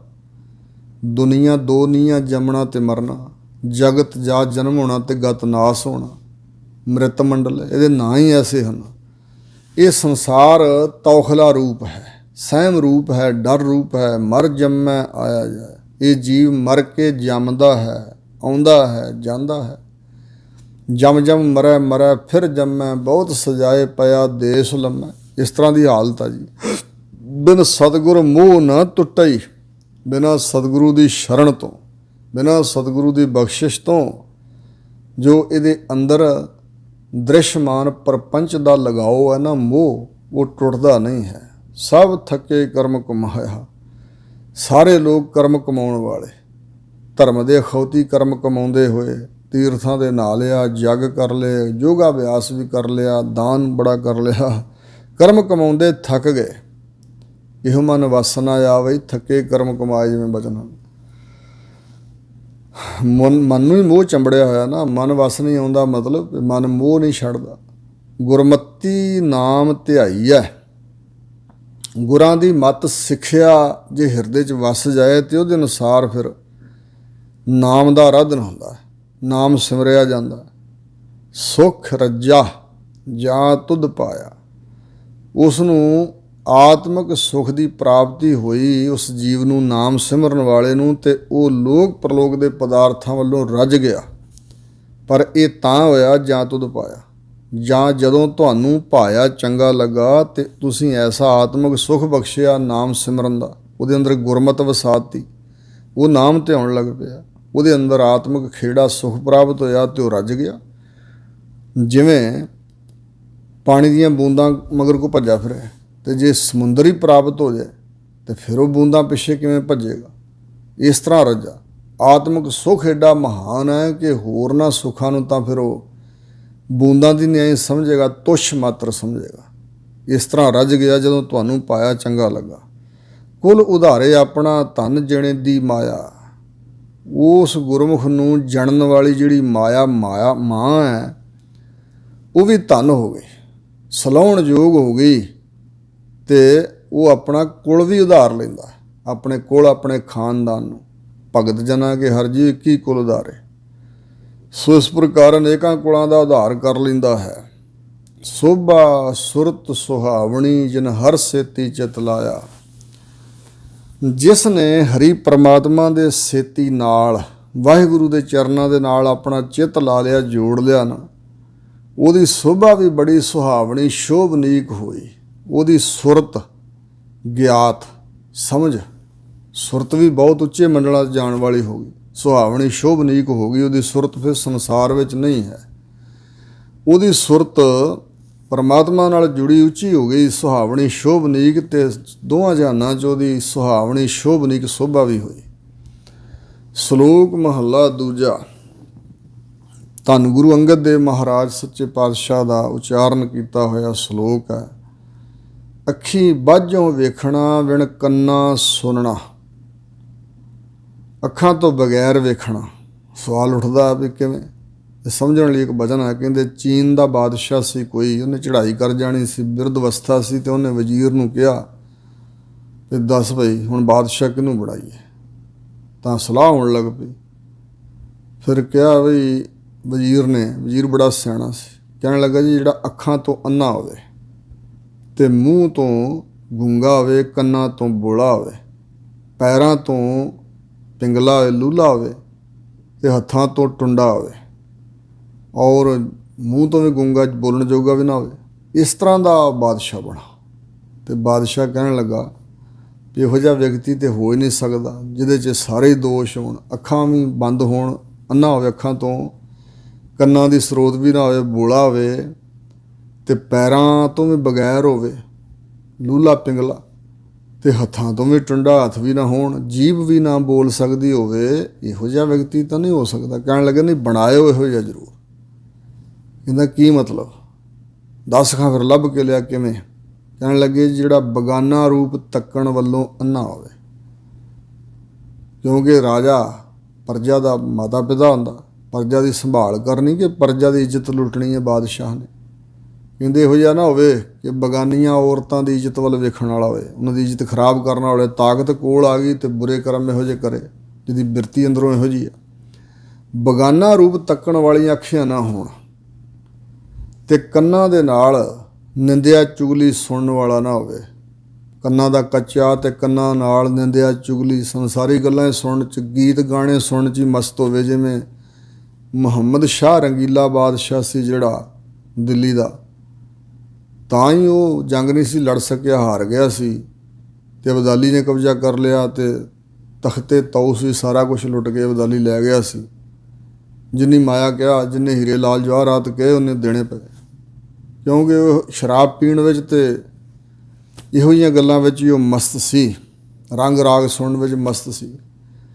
ਅਤੇ ਪੈਰਾਂ ਤੋਂ ਚੱਲਣ ਦਾ ਮਤਲਬ ਪੈਰਾਂ ਤੋਂ ਬਗੈਰ ਚੱਲਣਾ, ਪੈਰ ਨਾ ਹੋਣ, ਲੂਲਾ ਹੋਵੇ, ਮਤਲਬ ਪੈਰਾਂ ਨਾਲ ਕੋਈ ਸੰਗਤ ਵਿੱਚ ਨਾ ਚੱਲ ਕੇ ਜਾਏ, ਅਤੇ ਹੱਥਾਂ ਤੋਂ ਬਗੈਰ ਹੋਵੇ, ਮਤਲਬ ਬੁਰੇ ਕਰਮ ਕਰਨ ਵੱਲੋਂ ਹੱਥ, ਬੁਰੇ ਕੰਮ ਕਰਨ ਨੂੰ ਹੱਥ ਨਾ ਕੰਮ ਕਰਨ। ਜੀਭ ਦੇ ਨਾਲ, ਜੀਭ ਤੋਂ ਬਗੈਰ ਬੋਲਣਾ, ਮਤਲਬ ਜਿਹੜੀ ਜੀਭ ਨਿੰਦਿਆ ਚੁਗਲੀ ਕਰਦੀ, ਐਸੀ ਜੀਭ ਨਹੀਂ ਚਾਹੀਦੀ। ਇਸ ਪ੍ਰਕਾਰ ਹਜ਼ੂਰ ਇੱਥੇ ਸਮਝਾ ਰਹੇ ਨੇ, ਅੱਖੀ ਬਾਝੋਂ ਵੇਖਣਾ, ਅੱਖਾਂ ਤੋਂ ਬਗੈਰ ਵੇਖਣਾ, ਮਤਲਬ ਵਿਕਾਰ ਦ੍ਰਿਸ਼ਟੀ ਵਾਲੀਆਂ ਅੱਖਾਂ ਤੋਂ ਬਗੈਰ ਜਗਤ ਨੂੰ ਪਰਮੇਸ਼ਰ ਦਾ ਰੂਪ ਕਰਕੇ ਜਾਣਨਾ, ਵੇਖਣਾ। ਇਹ ਨੇਤਰੋ ਮੇਰਿਓ ਹਰ ਤੁਮ ਮੈਂ ਜੋਤ ਧਰੀ, ਹਰ ਬਿਨ ਅਵਰ ਨਾ ਦੇਖੋ ਕੋਈ, ਹਰ ਬਿਨ ਅਵਰ ਨਾ ਦੇਖੋ ਕੋਈ, ਨਦਰੀ ਹਰ ਨਿਹਾਲਿਆ, ਇਹੋ ਵਿਸ ਸੰਸਾਰ ਤੁਮ ਦੇਖਦੇ, ਇਹੋ ਹਰ ਕਾ ਰੂਪ ਹੈ, ਹਰ ਰੂਪ ਨਦਰੀ ਆਇਆ, ਗੁਰ ਪ੍ਰਸਾਦੀ ਬੁੱਝਿਆ, ਜਾਂ ਵੇਖਾ ਹਰ ਇੱਕ ਹੈ, ਹਰ ਬਿਨ ਅਵਰ ਨਾ ਕੋਈ, ਕਹੈ ਨਾਨਕ ਇਹ ਨੇਤਰ ਅੰਧ ਸੇ, ਸਤਿਗੁਰ ਮਿਲਿਆ ਦਿਵ ਦ੍ਰਿਸ਼ਟ ਹੋਈ। ਸਤਿਗੁਰੂ ਦੇ ਮਿਲਾਪ ਦੁਆਰਾ ਦੈਵੀ ਦ੍ਰਿਸ਼ਟੀ ਹੋਈ, ਅਤੇ ਫਿਰ ਇਹ ਜਿਹੜਾ ਜ਼ਹਿਰ ਰੂਪ ਸੰਸਾਰ ਦਿਸਦਾ ਸੀ, ਇਸ ਜ਼ਹਿਰ ਦੇ ਵਿੱਚ ਅੰਮ੍ਰਿਤ ਪਰਮੇਸ਼ਰ ਹੈ, ਅਕਾਲ ਪੁਰਖ ਹੈ। ਸੋ ਜਿਹੜੀਆਂ ਅੱਖਾਂ ਪਹਿਲਾਂ ਹਨ ਸਾਡੀਆਂ, ਇਹ ਖਤਮ ਹੋ ਜਾਣ। ਇਹਨਾਂ ਦੀ ਦ੍ਰਿਸ਼ਟੀ ਜਿਹੜੀ ਹੈ ਵਕਾਰ ਦ੍ਰਿਸ਼ਟੀ ਹੈ, ਇਹ ਬਗਾਨਾ ਰੂਪ ਤੱਕਣ ਵਾਲੀਆਂ ਅੱਖਾਂ ਤੋਂ ਬਗੈਰ ਵੇਖਣਾ, ਵਿਣ ਕੰਨਾਂ ਸੁਣਨਾ, ਜਿਹੜੇ ਕੰਨ ਨਿੰਦਿਆ ਚੁਗਲੀ ਸੰਸਾਰੀ ਗੱਲਾਂ ਸੁਣਨ ਲਈ ਤਤਪਰ ਹੋ ਜਾਂਦੇ ਨੇ, ਖੜੇ ਹੋ ਜਾਂਦੇ ਨੇ। ਇਹੋ ਜਿਹੇ ਕੰਨਾਂ ਤੋਂ ਬਗੈਰ ਸੁਣਿਆ ਜਾਂਦਾ ਵਾਹਿਗੁਰੂ ਦਾ ਨਾਮ। ਪੈਰਾਂ ਬਾਝੋਂ ਚੱਲਣਾ, ਪ੍ਰਤੱਖ, ਪੈਰ ਤਾਂ ਨਹੀਂ ਖਤਮ ਤੋੜ ਦੇਣੇ, ਵੱਢ ਦੇਣੇ, ਨਹੀਂ। ਜਿਹੜੇ ਪੈਰ ਕੁਸੰਗਤ ਨੂੰ ਜਾਂਦੇ ਨੇ, ਉਹਨਾਂ ਪੈਰਾਂ ਨੂੰ ਰੋਕ ਲੈਣਾ ਕੁਸੰਗਤ ਵਿੱਚ ਜਾਣ ਤੋਂ। ਇਹ ਆ ਪੈਰਾਂ ਬਾਝੋਂ ਚੱਲਣਾ। ਵਿਣ ਹੱਥਾਂ ਕਰਨਾ, ਹੱਥਾਂ ਤੋਂ ਬਗੈਰ ਕੰਮ ਕਰਨਾ, ਮਤਲਬ ਜਿਹੜੇ ਹੱਥ ਕਦੇ ਬੁਰੇ ਕਰਮ ਕਰਦੇ ਹਨ, ਉਹਨਾਂ ਨੂੰ ਰੋਕ ਲੈਣਾ ਬੁਰੇ ਕਰਮਾਂ ਤੋਂ। ਇਹ ਹੱਥਾਂ ਤੋਂ ਬਗੈਰ ਕਮਾਈ ਕਰਨੀ। ਜੀਭੈ ਬਾਝੋਂ ਬੋਲਣਾ, ਜਿਹੜੀ ਜੀਭ ਪਹਿਲਾਂ ਨਿੰਦਿਆ ਚੁਗਲੀ ਸੰਸਾਰਕ ਗੱਲਾਂ ਅਤੇ ਰੰਗ ਰਾਗ ਬੋਲਦੀ ਸੀ, ਇਹ ਜ਼ਬਾਨ ਵੀ ਹਟ ਗਈ ਉਹ ਗੱਲਾਂ ਬੋਲਣੋਂ, ਵਾਹਿਗੁਰੂ ਦਾ ਜਸ ਬੋਲਣ ਲੱਗ ਪਈ। ਇਉਂ ਜੀਵਤ ਮਰਨਾ, ਇਸ ਤਰ੍ਹਾਂ ਜਿਉਂਦਿਆਂ ਹੀ ਮਰ ਜਾਣਾ, ਜੀਵਤ ਭਾਵ ਤੋਂ ਹੰਕਾਰ ਵੱਲੋਂ ਮਰ ਜਾਣਾ। ਨਾਨਕ ਹੁਕਮ ਪਛਾਣ ਕੈ ਤਉ ਖਸਮੈ ਮਿਲਣਾ, ਹੇ ਵਾਹਿਗੁਰੂ ਜੀ, ਤੁਹਾਡੇ ਹੁਕਮ ਨੂੰ ਪਛਾਣ ਕੇ ਹੇ ਖਸਮ ਜੀ ਤਾਂ ਤੁਹਾਨੂੰ ਮਿਲਿਆ ਜਾ ਸਕਦਾ। ਮਹੱਲਾ ਦੂਜਾ। ਦੂਜੇ ਪਾਤਸ਼ਾਹ ਸਤਿਗੁਰੂ ਅੰਗਦ ਦੇਵ ਮਹਾਰਾਜ ਜੀ ਬਚਨ ਫਰਮਾਉਂਦੇ ਨੇ, ਦਿਸੈ ਸੁਣੀਐ ਜਾਣੀਐ ਸਾਉ ਨਾ ਪਾਇਆ ਜਾਏ। ਹਜ਼ੂਰ ਕਹਿੰਦੇ ਨੇ, ਕੁਦਰਤ ਵਿੱਚ ਪਰਮਾਤਮਾ ਦਿਖਾਈ ਦਿੰਦਾ ਹੈ। ਜਿਹੜੀ ਜੀਵਨ ਕਣੀ ਹੈ ਸੰਸਾਰ ਦੇ ਅੰਦਰ, ਇਹ ਪਰਮਾਤਮਾ ਹੀ ਹੈ ਵਸ ਰਿਹਾ।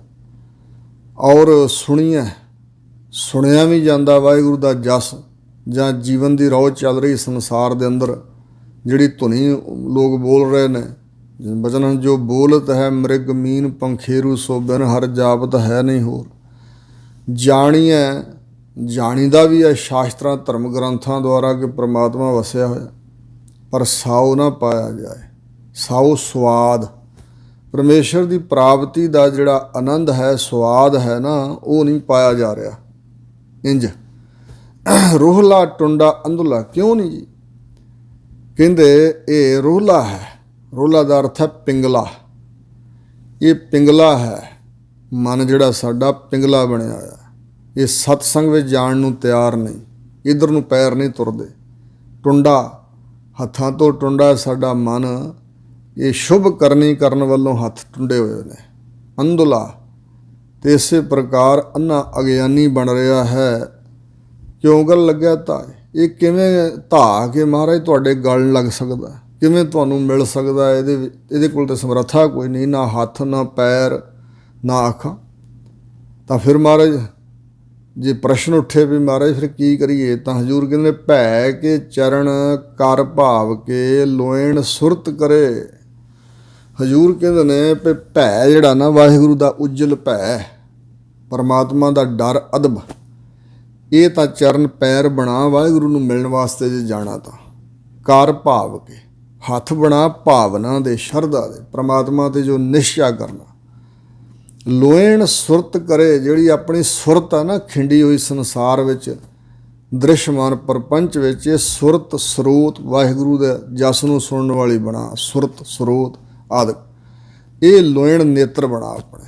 ਜਿਹੜੀ ਸੁਰਤ ਵਾਹਿਗੁਰੂ ਵੱਲ ਜੋੜਨੀ ਹੈ, ਧਿਆਨ ਕਰਨਾ ਹੈ, ਇਹ ਲੋਇਣ ਨੇਤਰ ਬਣਾ।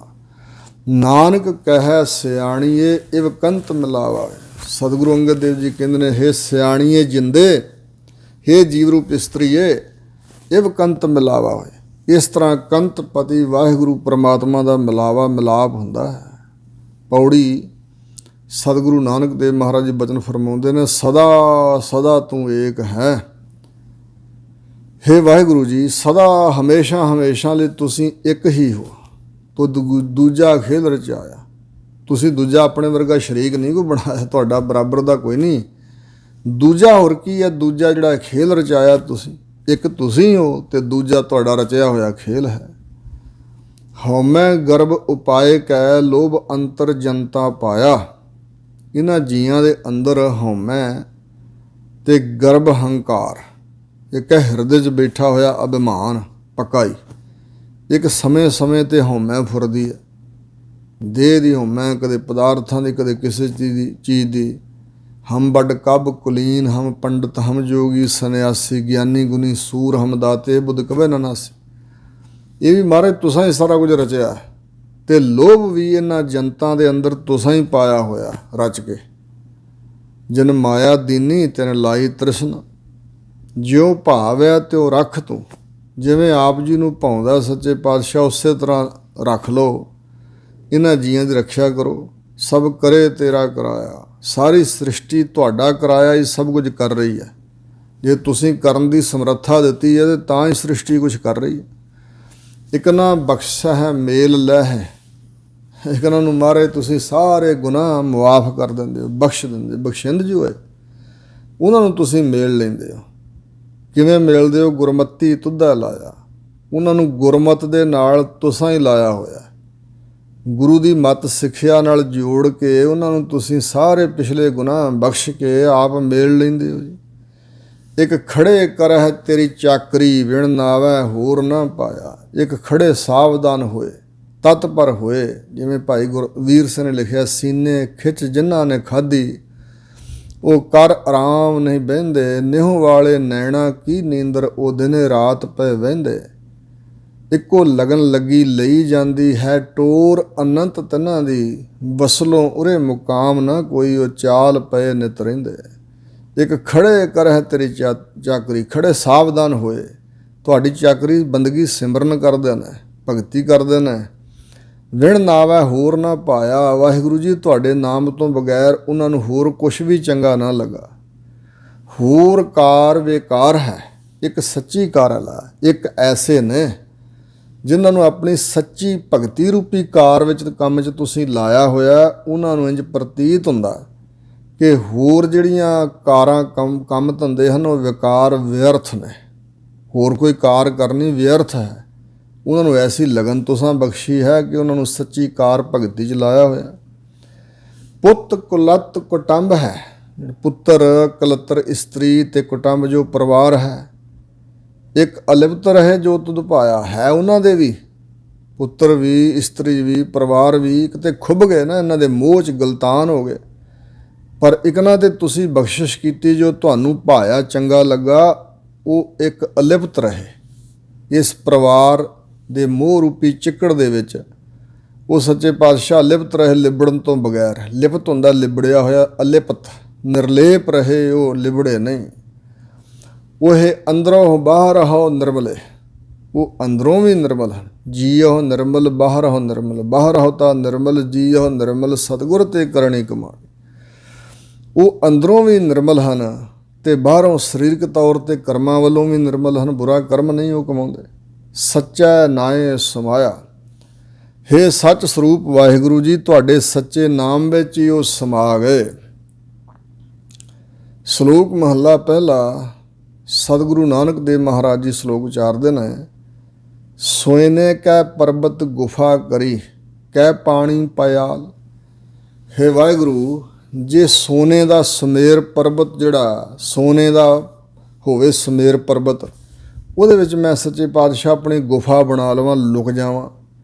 ਕੈ ਪਾਣੀ ਪਿਆਲ, ਤੇ ਜਾਂ ਫਿਰ ਪਤਾਲਾਂ 'ਚ ਪਾਣੀ ਵਿੱਚ ਮੈਂ ਵਾਸਾ ਕਰ ਲਵਾਂ। ਕੈ ਵਿੱਚ ਧਰਤੀ, ਜਾਂ ਫਿਰ ਧਰਤੀ ਦੇ ਵਿੱਚ ਕਿਧਰੇ ਲੁਕ ਜਾਵਾਂ। ਕੈ ਆਕਾਸੀ, ਜਾਂ ਫਿਰ ਇੰਨਾ ਉੱਚਾ ਚਲਾ ਜਾਵਾਂ ਆਕਾਸ਼ ਵਿੱਚ ਦਿਸਾਈ ਨਾ। ਉਰਦ ਰਹਾ ਸਿਰ ਭਾਰ, ਤੇ ਆਕਾਸ਼ ਵਿੱਚ ਜਾ ਕੇ ਸਿਰ ਦੇ ਭਾਰ ਹੋ ਕੇ ਉਰਦ ਪੁੱਠਾ ਹੋਇਆ ਰਵਾਂ। ਪੁਰ ਕਰ ਕਾਇਆ ਕੱਪੜ ਪਹਿਰਾ, ਤੇ ਸੱਚੇ ਪਾਤਸ਼ਾਹ ਸਾਰੀ ਜਿਹੜੀ ਕਾਇਆ ਮੇਰਾ ਸਰੀਰ ਦੇਹ ਹੈ ਨਾ, ਇਹਦੇ 'ਤੇ ਏਡਾ ਵੱਡਾ ਕੱਪੜਾ ਪੁਸ਼ਾਕਾ ਧਾਰਨ ਕਰ ਲਵਾਂ, ਸਾਰੀ ਕਾਇਆ ਪੁਰ ਕਰ ਲਵਾਂ। ਸਾਰਾ ਜਿਹੜਾ ਸਰੀਰ ਹੈ ਬਸਤਰਾਂ ਦੇ ਨਾਲ ਢੱਕ ਲਵਾਂ, ਦਿਸੇ ਨਾ ਕੋਈ ਅੰਗ ਮੇਰਾ। ਧੋਵਾਂ ਸਦਾ ਕਾਰ, ਸਦਾ ਇਸ ਸਰੀਰ ਨੂੰ ਧੋਣ ਦੀ ਕਾਰ ਹੀ ਕਰਦਾ ਰਵਾਂ। ਸਦਾ ਦੀ ਕਾਰ ਇਹ ਹੋਵੇ ਕਿ ਮੈਂ ਸਰੀਰ ਹੀ ਧੋਂਦਾ ਰਵਾਂ। ਜਿਵੇਂ ਤੀਰਥਾਂ ਦੇ ਲੋਕ ਜਾ ਕੇ ਮਲਮਲ ਨਹਾਉਂਦੇ ਆ, ਜਾਂ ਪੰਡਤ ਲੋਕ ਇਸ ਵਹਿਮ ਵਿੱਚ ਵੀ ਸਰੀਰ ਦੀ ਧੋਤਾ ਧਾਤੀ ਨਾਲ ਹੀ ਅਸੀਂ ਪਵਿੱਤਰ ਹੋ ਜਾਣਾ। ਬੱਗਾ ਰੱਤਾ ਪੀਅਲਾ ਕਾਲਾ, ਬੇਦਾਂ ਕਰੀ ਪੁਕਾਰ। 4 ਵੇਦ ਨੇ। ਸਤਿਯੁਗ ਦੇ ਵੇਲੇ ਸ਼ਿਆਮ ਵੇਦ, ਤ੍ਰੇਤੇ 'ਚ ਰਿਗਵੇਦ, ਦੁਆਪਰ 'ਚ ਜਿਹੜਾ ਸੀ ਸ਼ਿਆਮ ਰਿਗ, ਤੇ ਇਸੇ ਤਰ੍ਹਾਂ ਅਥਰਵਣ ਵੇਦ। ਇਹ 4 ਵੇਦ ਨੇ ਜਿਹੜੇ। ਸੋ ਇਸ ਪ੍ਰਕਾਰ ਇਹ 4 ਵੇਦਾਂ ਦੇ 4 ਰੰਗ ਕੱਪੜੇ ਜਿਹੜੇ ਨੇ। ਸਤਿਯੁਗ ਦੇ ਵੇਲੇ ਚਿੱਟਾ, ਤੇ ਤ੍ਰੇਤੇ ਦੇ ਵੇਲੇ ਲਾਲ ਬਸਤਰ ਰਾਮਚੰਦਰ ਜੀ ਧਾਰਨ ਕਰਦੇ ਸੀ। ਵਿਸ਼ਨੂੰ ਜੀ ਨੇ ਕਹਿੰਦੇ ਚਿੱਟੇ ਬਸਤਰ, ਜਾਂ ਜਿਹੜਾ ਸੀ 52 ਰੂਪ ਉਹਨੇ। ਤੇ ਇਸੇ ਪ੍ਰਕਾਰ ਜਿਹੜਾ ਦੁਆਪਰ ਯੁੱਗ ਹੈ ਉਹਦੇ 'ਚ ਪੀਲਾ ਬਸਤਰ ਕ੍ਰਿਸ਼ਨ ਜੀ ਨੇ ਧਾਰਨ ਕੀਤਾ ਸੀ। ਤੇ ਲੋਕ ਕਹਿੰਦੇ ਜਿਹੜਾ ਵੇਦ ਹੈ ਦੁਆਪਰ ਦਾ, ਇਹ ਪੀਲਾ ਕੱਪੜਾ ਧਾਰਨ ਕਰਕੇ ਪੜ੍ਹਨਾ।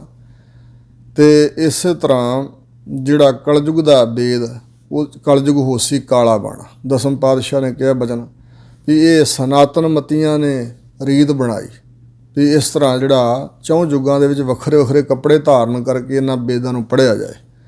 ਤੇ ਉਹ ਹਜ਼ੂਰ ਦੱਸ ਰਹੇ ਨੇ ਕਿ ਬੱਗਾ ਰੱਤਾ ਪੀਅਲਾ ਕਾਲਾ।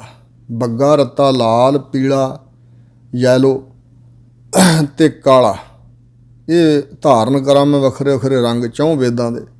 ਤੇ ਬੇਦਾਂ ਕਰੀ ਪੁਕਾਰ, ਤੇ 4 ਵੇਦਾਂ ਨੂੰ ਉੱਚੀ ਉੱਚੀ ਪੁਕਾਰਾਂ ਮੈਂ ਪੜ੍ਹਾਂ। ਹੋਏ ਕੁਚੀਲ ਰਹਾ ਮਲ ਧਾਰੀ, ਜਾਂ ਫਿਰ ਜਿਹੜੇ ਜੈਨੀ ਲੋਕ ਨੇ ਉਹ ਜਲ ਵੀ ਬਹੁਤ ਘੱਟ ਵਰਤਦੇ ਨੇ, ਤੇ ਮੂੰਹ 'ਤੇ ਪੱਟੀਆਂ ਜਿਹੀਆਂ ਬੰਨ੍ਹ ਕੇ ਰੱਖਦੇ ਆ। ਤੇ ਇਸ ਪ੍ਰਕਾਰ ਵੀ ਕਹਿੰਦੇ ਹਵਾ 'ਚ ਵੀ ਜੀਵ ਹੈ, ਸਾਡੇ ਅੰਦਰ ਨਾਲ ਲੰਘ ਜਾਣਾ, ਤੇ ਦੰਦਾਂ 'ਤੇ ਮੈਲ ਜਮੀ ਰਹਿੰਦੀ ਹੈ। ਫੂਲ ਫਦੀਹਤ ਮੋਹਿ ਲੈਣ ਪੜਾਸਾਂ, ਪਾਣੀ ਦੇਖ ਸੰਗਾਹੀ। ਆਪਣੀ ਗੰਦਗੀ ਤੀਲਿਆਂ ਨਾਲ ਆਪ ਫੋਲਦੇ ਆ ਵੀ ਕਿਤੇ ਗੰਦਗੀ 'ਚ ਕੀੜੇ ਵਿੱਚ ਰਹਿ ਜਾਣ ਤੇ ਮਰ ਨਾ ਜਾਣ। ਇਤਿਆਦਿਕ ਰਹਾ ਮਲ ਧਾਰੀ, ਮੈਲ ਧਾਰੀ ਹੋ ਕੇ ਕੁਚੀਲ ਗੰਦਾ ਮੰਦਾ ਜੇ ਬਣਿਆ ਰਵਾਂ। ਦੁਰਮਤ ਮਤ ਵਿਕਾਰ, ਇਹ ਖੋਟੀ ਮਤ ਹੈ। ਵਿਕਾਰਾਂ ਵਾਲੀ ਮਤ ਧਾਰਨ ਕਰ ਲਈ ਜਾਏ ਤਾਂ ਫਿਰ ਇੰਝ ਤਾਂ ਨਹੀਂ ਮਿਲਿਆ ਜਾ ਸਕਦਾ ਵਾਹਿਗੁਰੂ ਜੀ। ਨਾ ਹਉ ਨਾ ਮੈਂ, ਨਾ ਹਉ ਹੋਵਾ, ਨਾਨਕ ਸ਼ਬਦ ਵਿਚਾਰ।